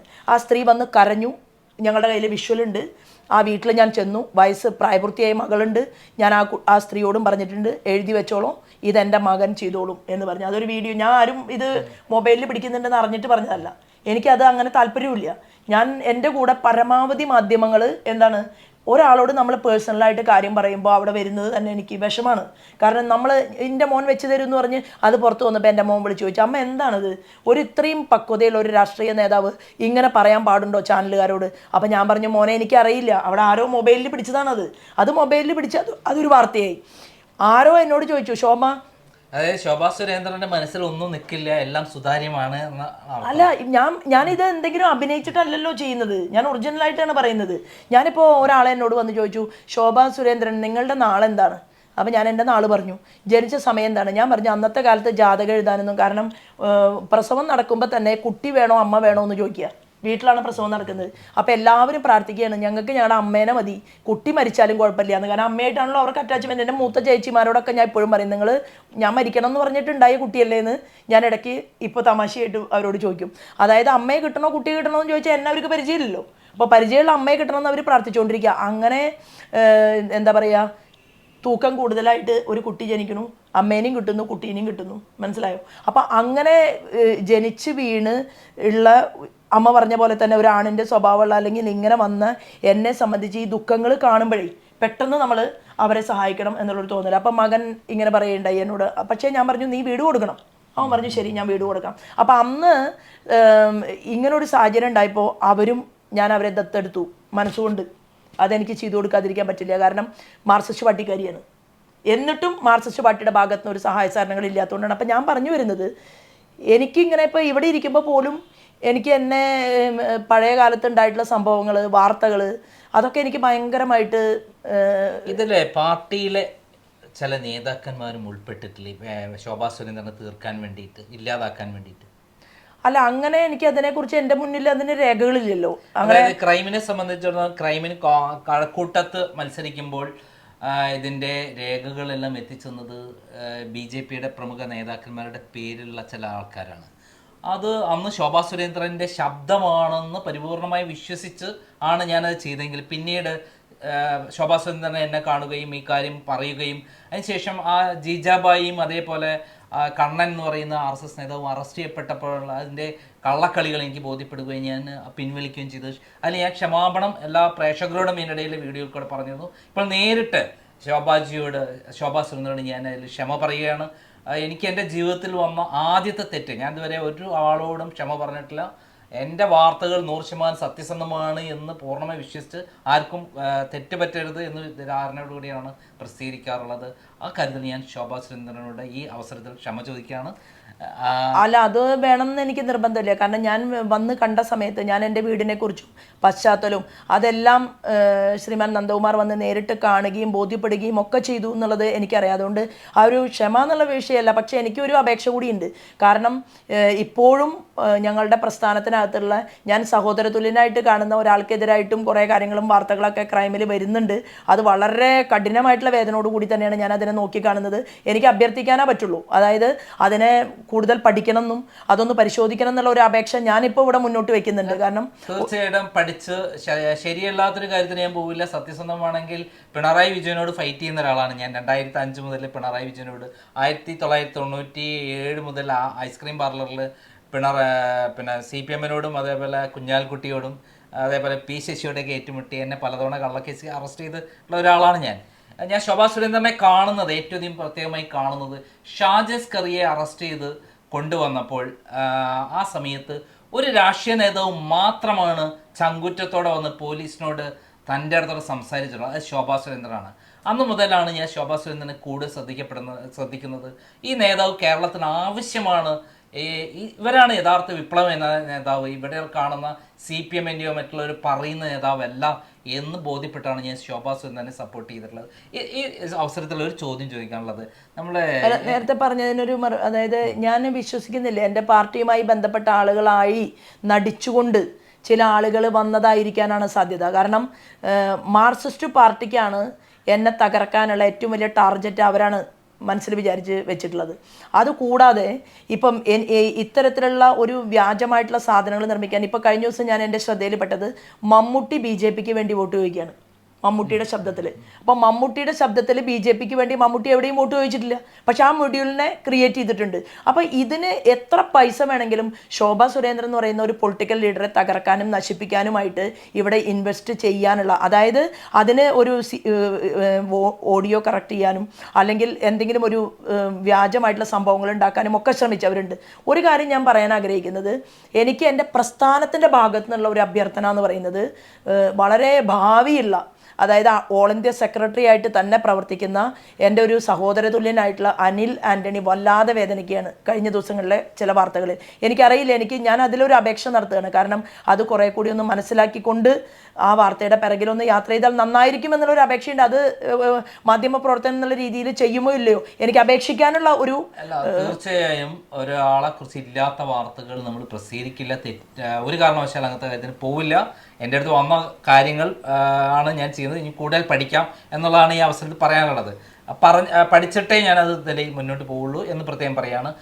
ഇതോടൊപ്പം നമുക്ക് പ്രധാനപ്പെട്ട ഒരു ചോദ്യം ചോദിക്കാനുള്ളത്, ശോഭാ സുരേന്ദ്രൻ മാർക്സിസ്റ്റ് പാർട്ടിയിലേക്ക് പോകുന്നു, വടക്കാഞ്ചേരിയിൽ MLA സ്ഥാനം അടക്കം ഓഫർ ചെയ്തിരുന്നു എന്ന് പറയുന്ന ഒരു സംഭവം TG നന്ദകുമാർ എനിക്ക് ഇൻ്റർവ്യൂവിൽ പറയുകയുണ്ടായി. എന്താണ് അതിനെക്കുറിച്ച് പറയാനുള്ളത്? അതായത് ശോഭാ സുരേന്ദ്രന് മാർക്സിസ്റ്റ് പാർട്ടിയിലേക്ക് പോകണമെങ്കിൽ TG നന്ദകുമാറിൻ്റെ ഒരു തീട്ടൂരവും വേണ്ട. കാരണം അതിനേക്കാൾ എത്രയോ കഴിവും പ്രാപ്തിയുമുള്ള മാർക്സിസ്റ്റ് പാർട്ടിയുടെ ഉന്നതന്മാരായിട്ടുള്ള നേതാക്കന്മാർ മലപ്പുറം ജില്ലയിൽ ഞാൻ ജീവിച്ചിരുന്ന കാലഘട്ടങ്ങളിൽ അവിടെ ഉണ്ടായിരുന്നു. പാലോളി മുഹമ്മദ് കുട്ടി മുതൽ ഇപ്പോഴത്തെ മിസ്റ്റർ നന്ദകുമാർ ഉൾപ്പെടെയുള്ള അവിടുത്തെ നന്ദകുമാർ എന്ന് പറയുന്ന മാർക്സിസ്റ്റ് പാർട്ടിയുടെ ലീഡറും ശ്രീരാമകൃഷ്ണനും വിജയരാഘവനും ഉൾപ്പെടെയുള്ള മുഴുവൻ ആളുകളും മലപ്പുറം ജില്ലയ്ക്കകത്തുണ്ട്. പക്ഷേ ഈ പറഞ്ഞ നന്ദകുമാറാണ് മാർക്സിസ്റ്റ് പാർട്ടിയെ രണ്ടാക്കി പിളർത്താമെന്നും അതിലൊരു പ്രമുഖനായിട്ടുള്ള നേതാവിനെ BJPക്കകത്തേക്ക് കൊണ്ടുവന്ന് തരാമെന്നും പറഞ്ഞ് ആ പ്രമുഖനായിട്ടുള്ള നേതാവിന് അദ്ദേഹത്തിൻ്റെ തന്നെ അമ്പലത്തിൽ കൊണ്ടുവന്നിരുത്തി ശോഭാ സുരേന്ദ്രനെയും വിളിച്ചു വരുത്തിയിട്ടുള്ളത് ആ പാർട്ടിയെ പിളർത്തി തരാമെന്ന് പറഞ്ഞിട്ടാണ്. ഞാൻ ആണ് അഖിലേന്ത്യാ തലത്തിൽ ശ്രീമാൻ അമിത്ഷാജി നിയോഗിച്ചിട്ടുള്ള ഒരു വ്യക്തിയാണ് ഞാൻ. എന്തിന്? ഈ പാർട്ടിയിലേക്ക് പുതിയ ആളുകളെ റിസീവ് ചെയ്ത് കൊണ്ടുവരാനുള്ള ബാധ്യതപ്പെട്ട ആളാണ് ഞാൻ. അല്ലാതെ മിസ്റ്റർ അതെ ഞാൻ പറയട്ടെ, എന്താണ് TG നന്ദകുമാർ, ഈ TG നന്ദകുമാറിനെ അറിയപ്പെടുന്നത് ദല്ലാൽ നന്ദകുമാർ എന്നാണ്.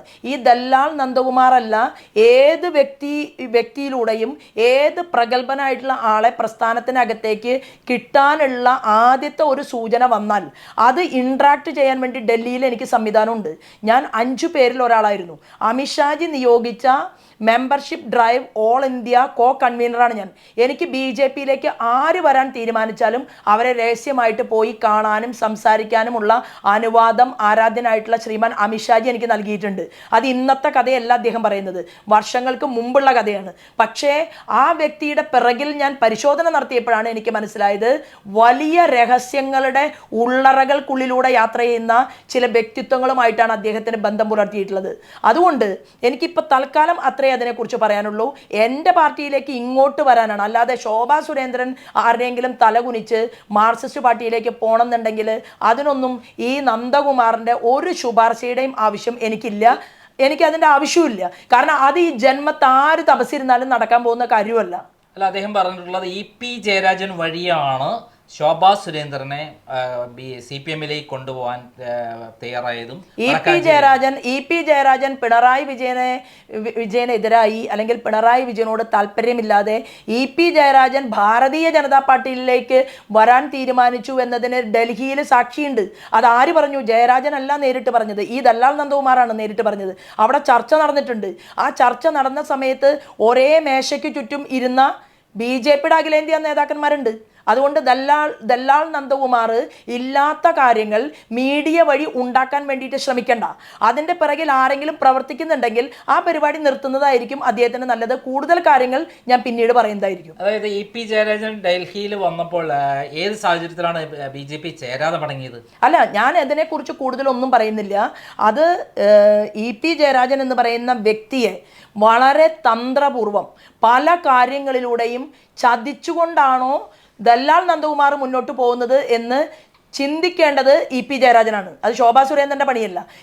ശോഭാ സുരേന്ദ്രൻ ഒരു മാർക്സിസ്റ്റ് പാർട്ടിയുടെ നേതാവിനെയും അരികിൽ അങ്ങോട്ടേക്ക് ചെന്ന് ശോഭാ സുരേന്ദ്രന് മാർക്സിസ്റ്റ് ആവണം എന്ന് പറയുമെന്ന് തലയ്ക്കകത്ത് ആൾതാമസമുള്ള ഒരാൾ പോലും ചിന്തിക്കില്ല. അങ്ങനെ വല്ല സ്വപ്നങ്ങളും അവരൊക്കെ കണ്ടിട്ടുണ്ടാവും. ആ സ്വപ്നം കണ്ട ആളുകൾക്ക് സ്വപ്നവുമായിട്ടിരിക്കാം. പക്ഷെ ഒരു കാര്യമുണ്ട്, ഇല്ലാത്ത കാര്യങ്ങളുമായിട്ട് രംഗത്ത് വന്നാൽ ആ വരുന്ന ആളുകൾക്കെതിരെ എന്തെല്ലാം നടപടിക്രമങ്ങൾ എടുക്കാൻ സാധിക്കും എന്നതിനെക്കുറിച്ച് എനിക്ക് നല്ല ബോധ്യത്തോടു കൂടി തന്നെയാണ് ഇരിക്കുന്നത്. ഇനിയൊരു വേട്ടയാടൽ അത് ഞാൻ വെച്ചു പൊറുപ്പിക്കില്ല.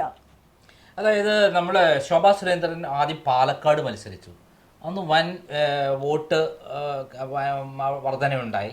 BJP വൻ നേട്ടമാണ് പാലക്കാട് ഉണ്ടാക്കി. അവിടെ പിന്നെ നിർത്താതെ നമ്മളെ കൊണ്ടുപോയിട്ട് ആറ്റിങ്ങൽ മത്സരിപ്പിച്ചു. അവിടെ 2.5 ലക്ഷം വോട്ട് പിടിച്ച് വലിയ ചരിത്രം സൃഷ്ടിച്ചു.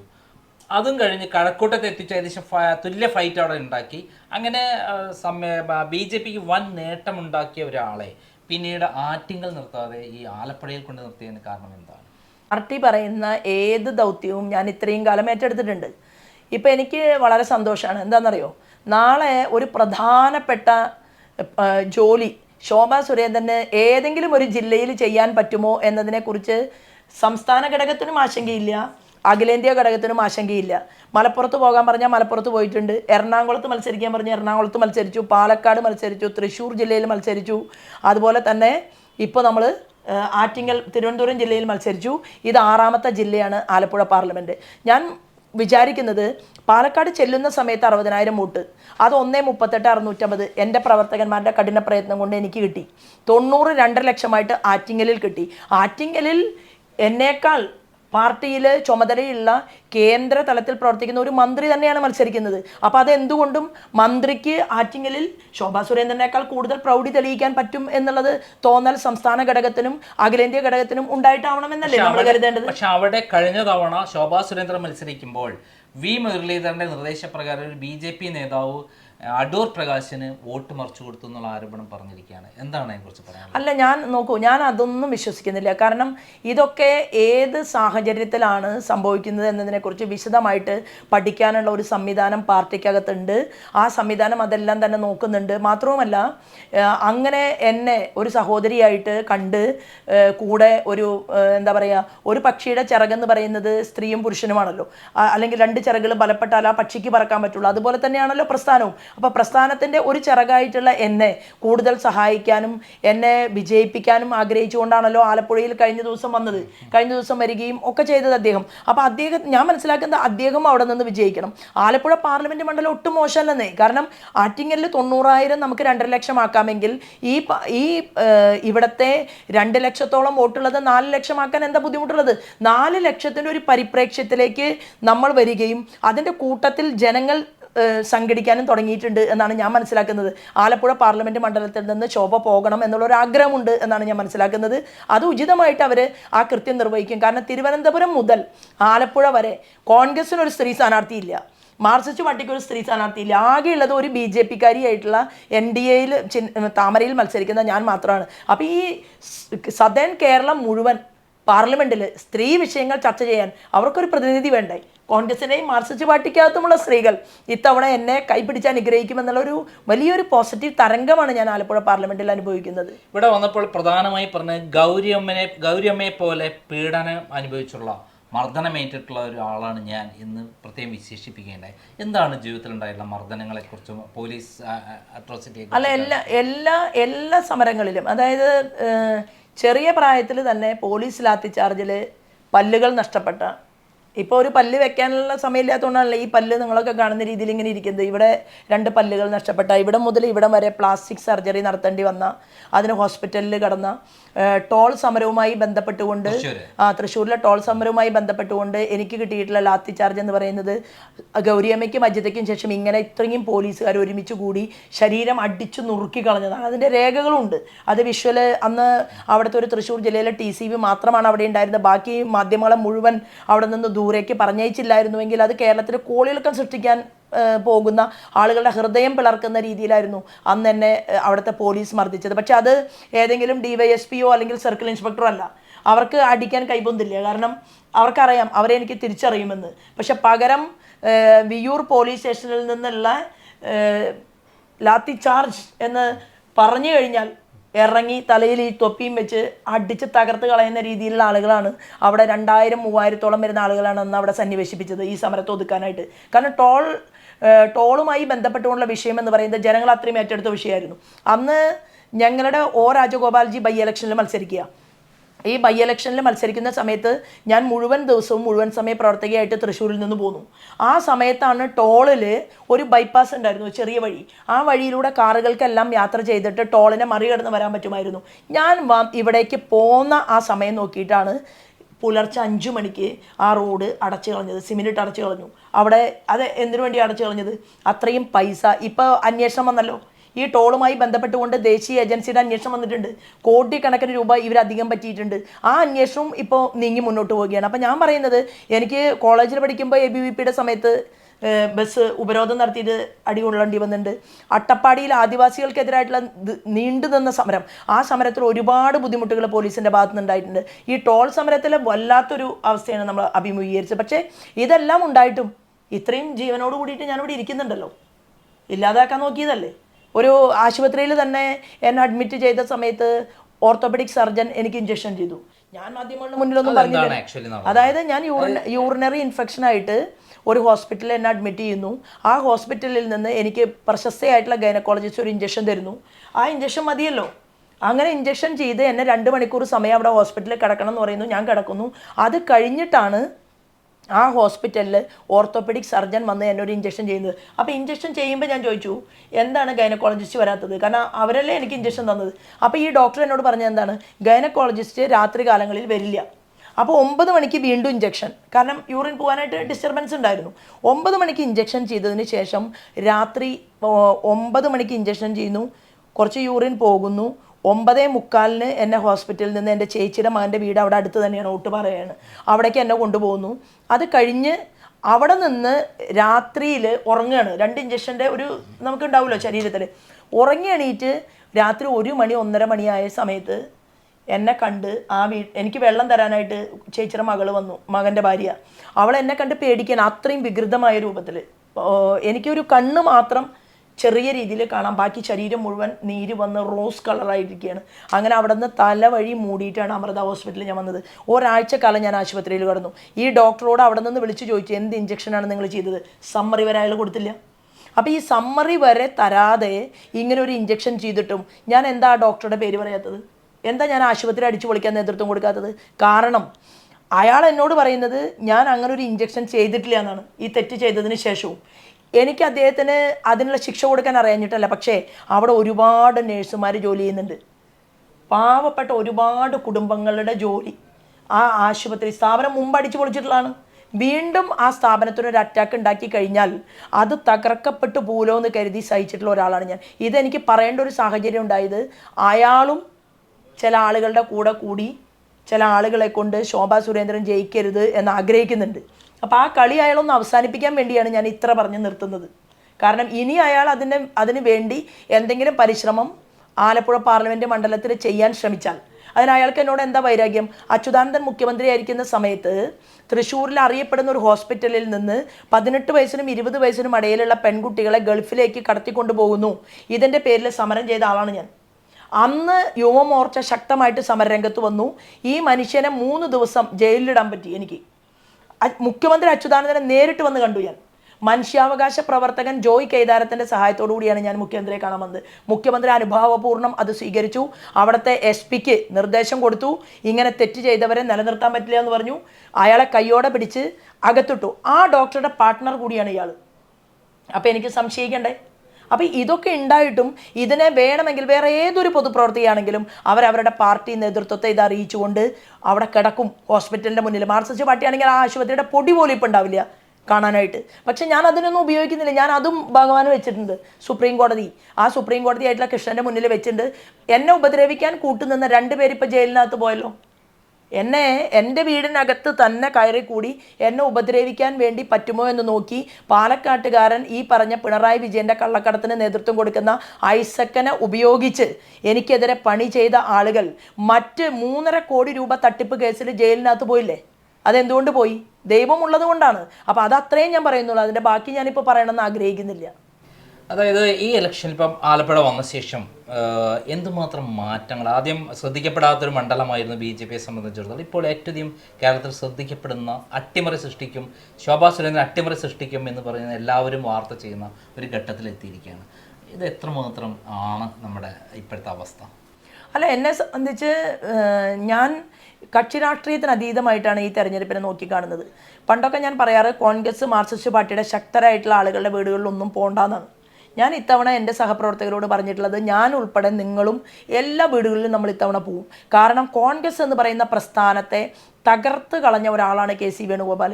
അഖിലേന്ത്യാ തലത്തിൽ വലിയൊരു പൊസിഷനിലാണ് KC വേണുഗോപാൽ ഇരിക്കുന്നത്.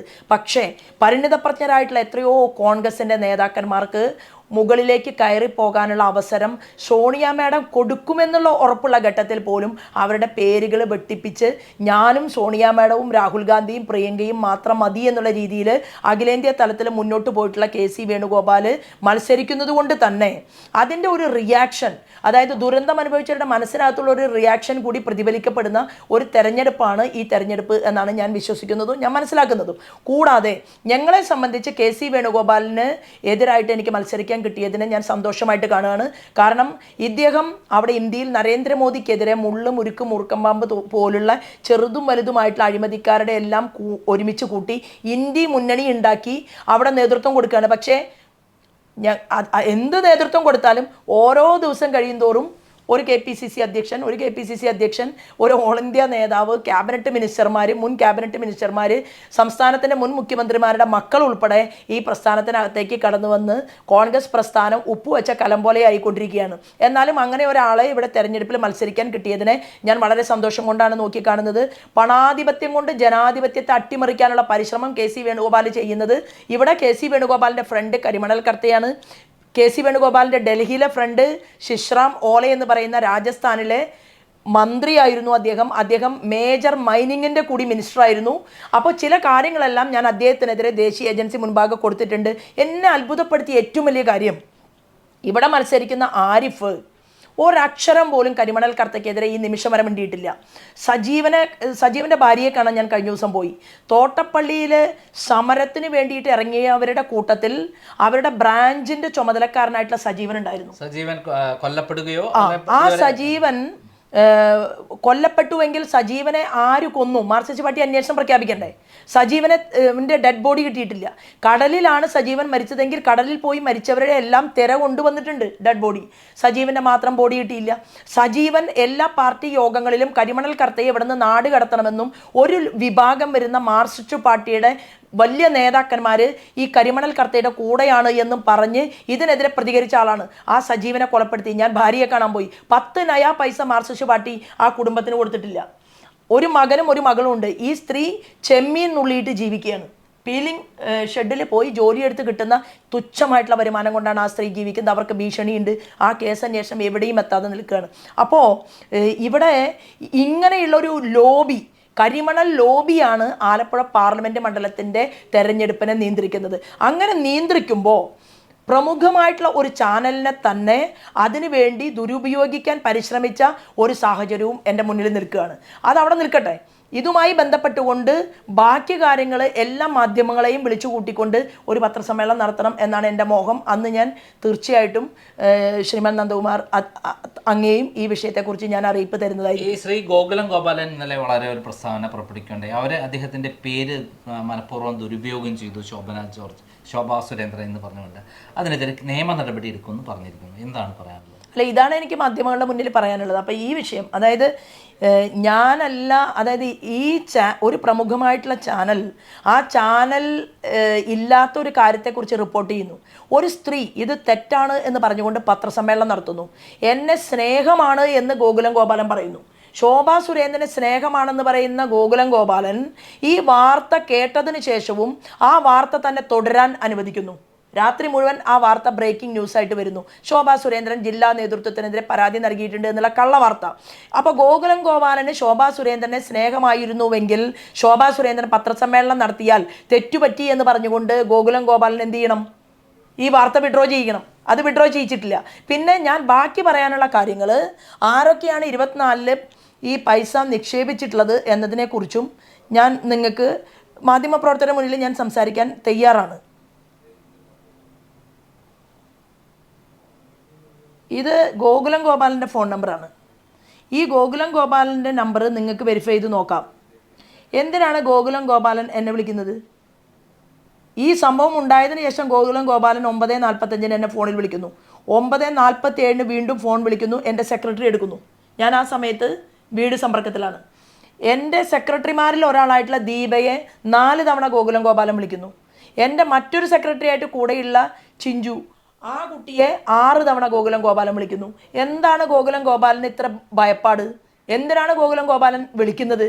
അപ്പോൾ ഉത്തരം പറയേണ്ടത് ആരാണ്? അത് ഞാൻ ബാക്കി മാധ്യമ പ്രവർത്തകരുടെ മുന്നിൽ കാര്യങ്ങൾ സംസാരിച്ചതിന് ശേഷം അതിൻ്റെ ബാക്കി കാര്യങ്ങളിലേക്ക് ഞാൻ കടക്കാം. എനിക്ക് ഗോകുലം ഗോപാലനല്ല, അതായത് ഏറ്റവും വലിയ ഭീകരവാദ പ്രവർത്തനത്തിന് നേതൃത്വം കൊടുത്തിരുന്ന കാലത്ത് മദനിയെ കണ്ടിട്ട് പേടിച്ചിട്ടുള്ള മിസ്റ്റർ ഗോകുലം ഗോപാലൻ, ശോഭാ സുരേന്ദ്രൻ പിന്നെയാണോ? കയ്യിൽ 1000 കോടിയുള്ള ഒരാൾ, അദ്ദേഹം ഞാൻ മാനനഷ്ട കേസിന് പോകുമെന്ന് പറഞ്ഞാൽ ഞാൻ ഭയപ്പെടാൻ പോകുന്നത്? ഒരു പേടിയും എനിക്കില്ല. കാരണം അങ്ങനെ പേടിക്കില്ല. ഒറ്റ തവണയേ ഒരാൾക്ക് മരണമുള്ളൂ ജീവിതത്തിൽ, ഒറ്റ തവണ. അത് നല്ല തന്തയ്ക്ക് പിറന്ന് തന്നെ നിലനിന്നുകൊണ്ട് മരണമാണെങ്കിൽ മരണം, ജീവിതമാണെങ്കിൽ ജീവിതം, ആ തീരുമാനം തന്നെയാണ് ഞാൻ എടുത്തിട്ടുള്ളത്. ശ്രീ വേണുഗോപാൽ നമുക്കെതിരെ കേസ് ഫയൽ ചെയ്തിരിക്കുകയാണല്ലോ. അതായത് അദ്ദേഹത്തിന് കരിമണൽ ലാബിയുമായി ബന്ധമുണ്ടെന്ന് കോടികൾ സമ്പാദിച്ചു എന്നുള്ള ആരോപണമാണ് ശോഭാ സുരേന്ദ്രൻ ഉയർത്തിയിരിക്കുന്നത്. ഇപ്പോൾ ആ കേസ് വന്നിരിക്കുന്ന സാഹചര്യത്തിൽ അദ്ദേഹത്തിനെതിരെയുള്ള ഇത്തരത്തിലുള്ള ആരോപണങ്ങളിൽ നിന്ന് പിൻവാങ്ങുന്നു എന്നുള്ളതാണോ കരുതേണ്ടത്? ഇദ്ദേഹം കേസ് കൊടുത്തു എന്ന് വാർത്ത മാത്രമാണ് ഞാൻ കണ്ടത്. എനിക്കൊരു വക്കീൽ നോട്ടീസ് വന്നിട്ടില്ല. ഒരു വക്കീൽ നോട്ടീസ് എനിക്ക് വന്നിട്ടില്ല. എന്നെ ഒരു പോലീസ് സ്റ്റേഷനിലേക്ക് ചോദ്യം ചെയ്യാൻ വിളിപ്പിച്ചിട്ടില്ല. അതവിടെ നിൽക്കട്ടെ. ഈ KC വേണുഗോപാലിന് ഏതെല്ലാം മേഖലകളിൽ പണം സമ്പാദനം നടത്തിയിട്ടുണ്ട് എന്നതിനെക്കുറിച്ച് ദേശീയ ഏജൻസി മുൻപാകെ ഞാൻ മുന്നോട്ട് പോയി നിൽക്കുന്ന ഒരു സാഹചര്യം കൂടിയാണ് ഉള്ളത് എന്നുള്ളത് ഓർക്കേണ്ടത് KC വേണുഗോപാല, ഞാനല്ല. ഞാൻ പറഞ്ഞ ഒരു പോയിന്റിൽ നിന്നും ഞാൻ പിൻവാങ്ങാൻ തയ്യാറല്ല. മാത്രവുമല്ല, എന്തിനാണ് ഒരു സ്ത്രീ, ഇപ്പം എനിക്കെതിരെ ഒരാൾ ആരോപണം ഉന്നയിച്ചു, ഞാൻ ചെയ്യാത്ത കാര്യത്തെക്കുറിച്ച് ശ്രീമാൻ നന്ദകുമാർ ഒരു വാർത്തയിട്ട സമയത്ത് ഞാൻ ഇദ്ദേഹത്തെ തേടി എറണാകുളത്ത് വന്നു, ഇല്ലേ? വന്നു, നേരിട്ട് ഞാൻ വന്ന് കണ്ടു. ഞാൻ അതിൻ്റെ കാര്യങ്ങൾ വിശദീകരിച്ചു. അപ്പം അങ്ങനെ ചെയ്യണ്ടേ? വേണുഗോപാൽ എന്താ ചെയ്യേണ്ടത്? ഞാൻ ഒരു ആരോപണം ഉന്നയിച്ചാൽ 24 മണിക്കൂറിനുള്ളിൽ ശോഭാ സുരേന്ദ്രനെതിരെ കേസ് കൊടുക്കണം, വേണ്ടേ? 24 മണിക്കൂറിനുള്ളിൽ കേസ് കൊടുത്തില്ല എന്ന് മാത്രമല്ല, അന്നത്തെ വ്യവസായ വകുപ്പ് മന്ത്രി ഈ മേജർ മൈനിങ്ങിന് ആലപ്പുഴ തീരത്തെ ഉപയോഗപ്പെടുത്തി തരാമെന്ന് പറഞ്ഞുകൊണ്ട് എഴുതിയ കത്തുണ്ട്. അന്നത്തെ മുഖ്യമന്ത്രിയുടെ തീരുമാനമുണ്ട്. 18 ദിവസം KC വേണുഗോപാൽ ഇരുന്നും കിടന്നും നിന്നും ആലോചിച്ചിട്ടാണ് എനിക്കെതിരെ കോടതി പോയിട്ടുള്ളത്. 18 ദിവസം കൊണ്ട് സെക്രട്ടേറിയറ്റിലെ ഫയലുകൾ മുക്കി KC വേണുഗോപാലിന് വേണ്ടി പിണറായി വിജയൻ. സെക്രട്ടേറിയറ്റിൽ നിന്ന് ഫയൽ കാണാതായി, മാധ്യമങ്ങളിൽ വാർത്ത വന്നില്ലേ? എവിടെ ഫയലുകൾ? അത് കഴിഞ്ഞു. അന്ന് ഇവിടെ വിജിലൻസ് അന്വേഷണം വേണമെന്ന് പറഞ്ഞ മാത്യു കുഴൽനാടൻ കേരളത്തിൽ വിജിലൻസ് അന്വേഷണം വേണ്ടെന്ന് തീരുമാനിച്ച് ഈ അഴിമതിക്കാരനായിട്ടുള്ള KC വേണുഗോപാലിന്റെ വക്കീലായിട്ട് രംഗത്ത് വന്നു. മറ്റേ വെള്ളിമൂങ്ങ സിനിമയിൽ ബിജു മേനോന്റെ ഒരു കഥാപാത്രമുണ്ട്, മണിമല മാമച്ചൻ. ആ മണിമല മാമച്ചന്റെ റോൾ ഏറ്റെടുത്തുകൊണ്ട് കരിമണൽ കർത്തയുടെ കേസും വേണ്ട ഒന്നും വേണ്ട, പണം മതി എന്ന് തീരുമാനിച്ച് ഞാനൊക്കെ വിചാരിച്ചത് ഒരു ചെറുപ്പക്കാരൻ ഈ മാത്യു കുഴൽനാടനൊക്കെ അല്പം ധർമ്മമുണ്ടാകുമെന്നാണ്. അപ്പോൾ കരിമണൽ കർത്തയുടെ പണത്തിന്റെ മുകളിൽ ഒരു പരുന്തും പറക്കില്ല എന്നുള്ള തീരുമാനമാണ് കർത്ത എടുത്തിട്ടുള്ളതെങ്കിൽ ഇതിനൊരു വ്യവസ്ഥ ഞാൻ ഉണ്ടാക്കും. അല്ല, നമ്മൾ വളരെ ശ്രദ്ധിക്കേണ്ട ഒരു കാര്യം, ഈ ഇലക്ഷൻ സമയത്ത് മാത്രം ശോഭാ സുരേന്ദ്രൻ ഇങ്ങനെ ഒരു ആരോപണം ഉന്നയിക്കുന്നതാണ്. നേരത്തെ എന്തുകൊണ്ടാണ് ഈ അന്വേഷണ ഏജൻസികൾക്ക് മുമ്പാകെ ഈ കാര്യങ്ങളൊന്നും കൊണ്ടുവരാതിരുന്നത്? ഇലക്ഷൻ സമയത്തിന് മുൻപാണോ? 3.5 കൊല്ലം മുമ്പ് കരുവന്നൂരിലെ തട്ടിപ്പ് കേസുമായിട്ട് ഞാൻ മുന്നോട്ട് പോയത് പൊതുസമൂഹം അറിഞ്ഞത് എപ്പോഴാണ്? 3 വർഷത്തിന് ശേഷമല്ലേ? KC വേണുഗോപാൽ എന്ന് പറയുന്ന ഇന്ത്യ മുന്നണിക്ക് നേതൃത്വം നൽകുന്ന KC വേണുഗോപാലിന്റെ അനധികൃതമായിട്ടുള്ള പണസമ്പാദനത്തിനെ കുറിച്ച് ഞാൻ പരാതി കൊടുത്തിട്ടുള്ളത് ശിശറാം ഓലയുടെ രാജസ്ഥാനുമായി ബന്ധപ്പെട്ട വിഷയത്തിൽ കൂടുതൽ രേഖകൾ മാത്രമേ എനിക്കിപ്പോൾ കിട്ടിയിട്ടുള്ളൂ. ഞാൻ ദേശീയ ഏജൻസി മുൻപാകെ വിഷയം അവതരിപ്പിച്ചിട്ട് എത്ര സമയമായെന്ന് എനിക്കല്ലേ അറിയൂ. അപ്പോൾ വീണ്ടും ഒരു ചോദ്യം ചോദിക്കും, ദേശീയ ഏജൻസി എന്താ? ദേശീയ ഏജൻസി കാര്യങ്ങളെല്ലാം പഠിച്ച് പരിശോധിച്ച് കൃത്യമായി അരവിന്ദ് കെജ്രിവാളിനെ കൈകാര്യം ചെയ്യാൻ ഇത്രയും കാലതാമസം വന്നു അല്ലേ? അതിനെക്കുറിച്ച് പരിപൂർണമായി പഠിക്കാനാണ്. ചിദംബരത്തിനെ മാസങ്ങളോളം അന്വേഷിച്ച് അവസാനം ചിദംബരത്തിനെ ജയിലിൽ അയക്കാൻ സാധിച്ചുവെങ്കിൽ KC വേണുഗോപാലിനെയും ജയിലിൽ അയക്കാനുള്ള പദ്ധതികളുണ്ട്. ഇത് KC വേണുഗോപാൽ മാത്രമല്ല, എക്സാലോജി കമ്പനി പിണറായി വിജയന്റെ കമ്പനിയാണ്, മകളുടെ കമ്പനിയാണ്. ഈ എക്സാലോജി കമ്പനിയാണ് സൗത്ത് ആഫ്രിക്കയിൽ നിന്ന് ഈ കരിമണൽ കർത്തയുടെ മണലിറക്കലുമായി ബന്ധപ്പെട്ടുകൊണ്ട് അവിടെയും പിണറായി വിജയന് ബന്ധമുണ്ട്. ദുബായിൽ KC വേണുഗോപാലും കരിമണൽ കർത്തയും പിന്നെ ഈ ഫയല് സഹായിക്കാൻ വേണ്ടി പിണറായി വിജയനും വന്നത് വെറുതെയല്ല. ഈ KC വേണുഗോപാലിനെതിരായിട്ടുള്ള കരിമണൽ കേസും രാജസ്ഥാനിലെ മൈനിങ് കേസും അന്വേഷിച്ചാൽ അതിനകത്തേക്ക് ഒരു പുതിയ ആൾ കടന്നു വരികയാണ്. അത് വീണയാണ്. ആ വീണ നോക്കുകൂലിക്ക് വാങ്ങിയിട്ടുള്ള പണം മാത്രമല്ല. പിണറായി വിജയൻ PV അല്ലെങ്കിൽ വീണ എന്നുള്ള പേര് വന്നിട്ടുണ്ടല്ലോ, അത് നോക്കുകൂലിയൊന്നുമല്ല. ഈ വീണയ്ക്ക് ഈ കമ്പനിയുമായി ബന്ധപ്പെട്ടുകൊണ്ട് വലിയ ബന്ധമുണ്ട്.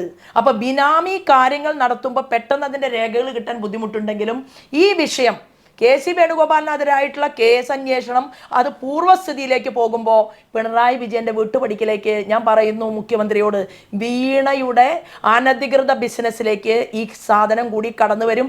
നിങ്ങൾ രണ്ടുപേരും, KC വേണുഗോപാലും ആരിഫും കരിമണൽ കർത്തയും വീണയും ഒന്നാണ്. അത് തെളിയിക്കാൻ കൂടിയുള്ള ബാധ്യതയുമായിട്ട് തന്നെയാണ് ഞാൻ പൊതുപ്രവർത്തകയായിട്ട് ഇവിടെ നിൽക്കുന്നത്. ജനങ്ങളുടെ മുന്നിൽ ആ വിഷയങ്ങൾ ഉണ്ടാകും. ഇത്തരത്തിലുള്ള ഗൗരവമായ കോടിക്കണക്കിന് രൂപയുടെ ഇടപാടുകളും വലിയ നേതാക്കന്മാരുമായി ഏറ്റുമുട്ടുമ്പോൾ പാർട്ടിയിൽ നിന്ന് നമ്മളെ ഒതുക്കാൻ, അതിൻ്റെ പേരിൽ ഒതുക്കാൻ നീക്കം നടന്നാൽ പല അനുഭവങ്ങളും മുമ്പ് പൊട്ടിത്തെറിച്ച് ശോഭാ സുരേന്ദ്രൻ പറഞ്ഞിട്ടുണ്ട്. തുടർന്നുണ്ടായിക്കഴിഞ്ഞാൽ ശോഭാ സുരേന്ദ്രൻ്റെ നീക്കം എന്തായിരിക്കും? അല്ല, അങ്ങനെ ഒരു ചോദ്യത്തിനെ പ്രസക്തിയില്ല. കാരണം എന്താണ്?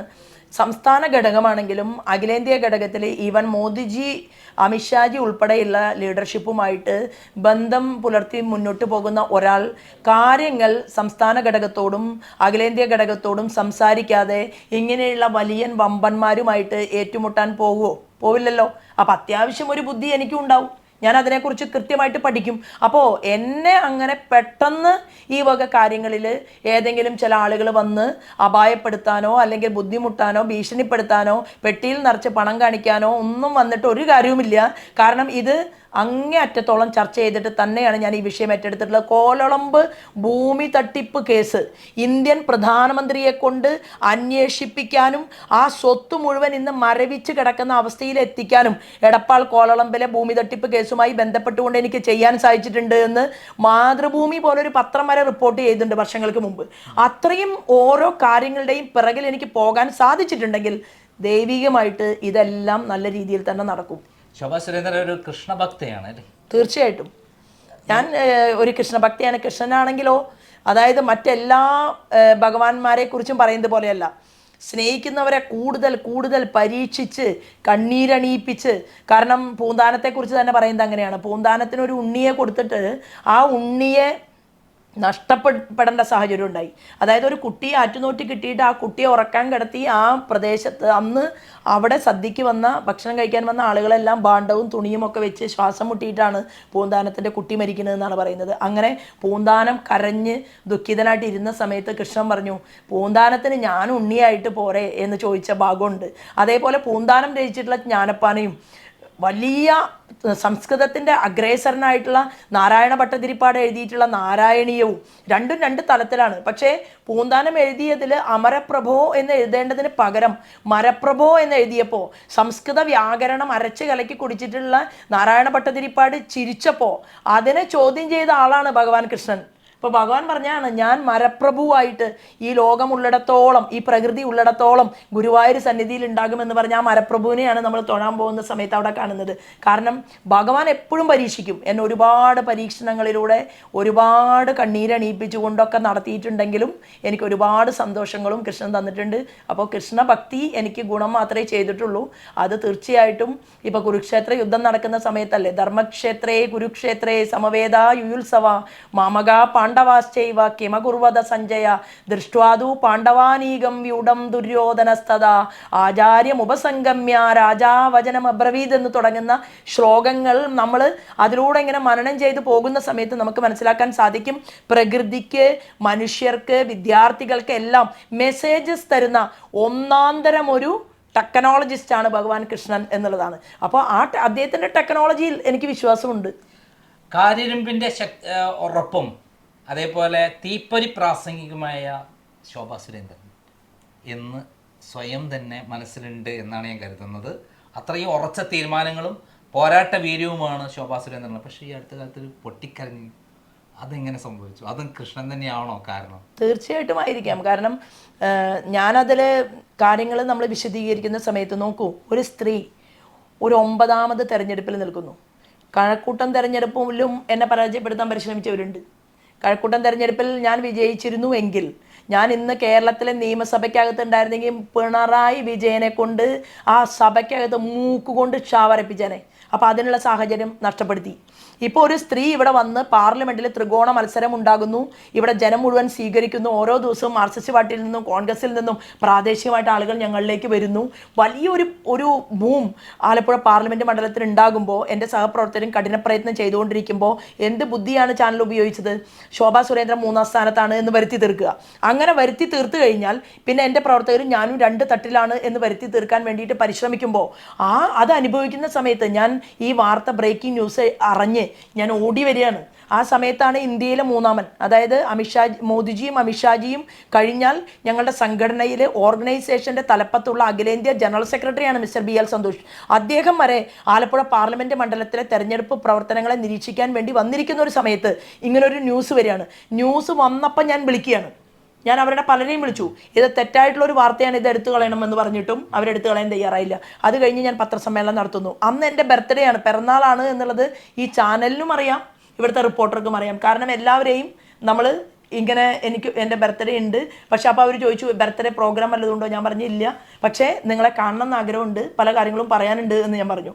അതിൽ 1-2 ചാനലിനെ മാത്രം നമുക്ക് വിവരം കൊടുക്കാൻ പറ്റിയില്ല. പക്ഷെ അങ്ങനെ ഒരു സ്ത്രീ പോരാട്ടം നടത്തുമ്പോൾ ഒരു സാമാന്യ മര്യാദ വേണ്ടേ? ഇവർ ജയിച്ചാൽ എന്താ കുഴപ്പം?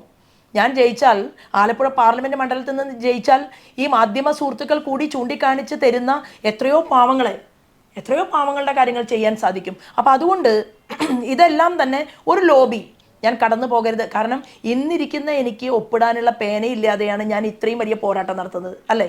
അപ്പോൾ ഇത്രയും വലിയ പോരാട്ടം സിഗ്നേച്ചർ ചെയ്യാൻ പേന കൂടിയുള്ള ശോഭാ സുരേന്ദ്രനാണെങ്കിൽ, MP ആയിട്ടിരിക്കുന്ന ശോഭാ സുരേന്ദ്രനാണെങ്കിൽ, ആ ശോഭാ സുരേന്ദ്രൻ എന്തെല്ലാം ചെയ്യാൻ സാധിക്കുമെന്നുള്ള ഭയപ്പാടിൻ്റെ അടിസ്ഥാനത്തിലാണ് ഇത്തരമൊരു സാഹചര്യം എനിക്കെതിരെ ഉണ്ടാക്കിയിട്ടുള്ളത്. അത് ഗോപാലിനേക്കാൾ വലിയ മുന്തിയ ആളുകൾ അതിനകത്ത് ഇരിക്കുന്നുണ്ട്. ആ ചാനലിനകത്ത് ഷെയർ ഹോൾഡേഴ്സിൽ ഭീകരവാദികളുടെ വരെ പണം പറ്റിക്കൊണ്ടാണ് പോകുന്നത്. മലപ്പുറത്തു നിന്നുള്ള ഒരാളുടെ ലിസ്റ്റും കോഴിക്കോട്ട് നിന്നുള്ള ഒരാളുടെ ലിസ്റ്റും അതുണ്ട്. ഒന്ന് പറയട്ടെ, ഗോപാലൻ 24 ചാനലിൽ എത്ര ശതമാനം ഷെയറാണ് അദ്ദേഹത്തിനുള്ളത്? കൂട്ടുകാരൊക്കെയാണ്? ഒന്ന് കേരളത്തിലെ ജനങ്ങളുടെ മുന്നിൽ അവരുടെ എല്ലാം പേരൊന്ന് വെക്കാൻ പറ്റുമോ? ഞാൻ ചോദിക്കുകയാണ്. എൻ്റെ അറിവിലും വിവരത്തിലും ഗോകുലം ഗോപാലൻ ശോഭാ സുരേന്ദ്രനെതിരല്ല എന്നാണ് ഞാൻ മനസ്സിലാക്കിയിട്ടുള്ളത്. നമുക്ക് അതിലേക്ക് കടക്കുന്നില്ല, അദ്ദേഹം പിന്നീട് നമുക്ക് സംസാരിക്കാം. എന്തായാലും ഈ വൈകിയ വേളയിൽ ഇനിയും നീണ്ടു പോകുന്നില്ല. ശോഭാ സുരേന്ദ്രനെ പോലെ ശക്തയായ ഉറച്ച തീരുമാനമുള്ള പോരാട്ട നായിക കേരളത്തിൽ നിന്ന് ജയിച്ചു പോകണം എന്ന് തന്നെയാണ് ക്രൈമും ആഗ്രഹിക്കുന്നത്. അവർക്ക് എല്ലാ വിജയാശംസകളും നേരുന്നു. നന്ദി, നമസ്കാരം.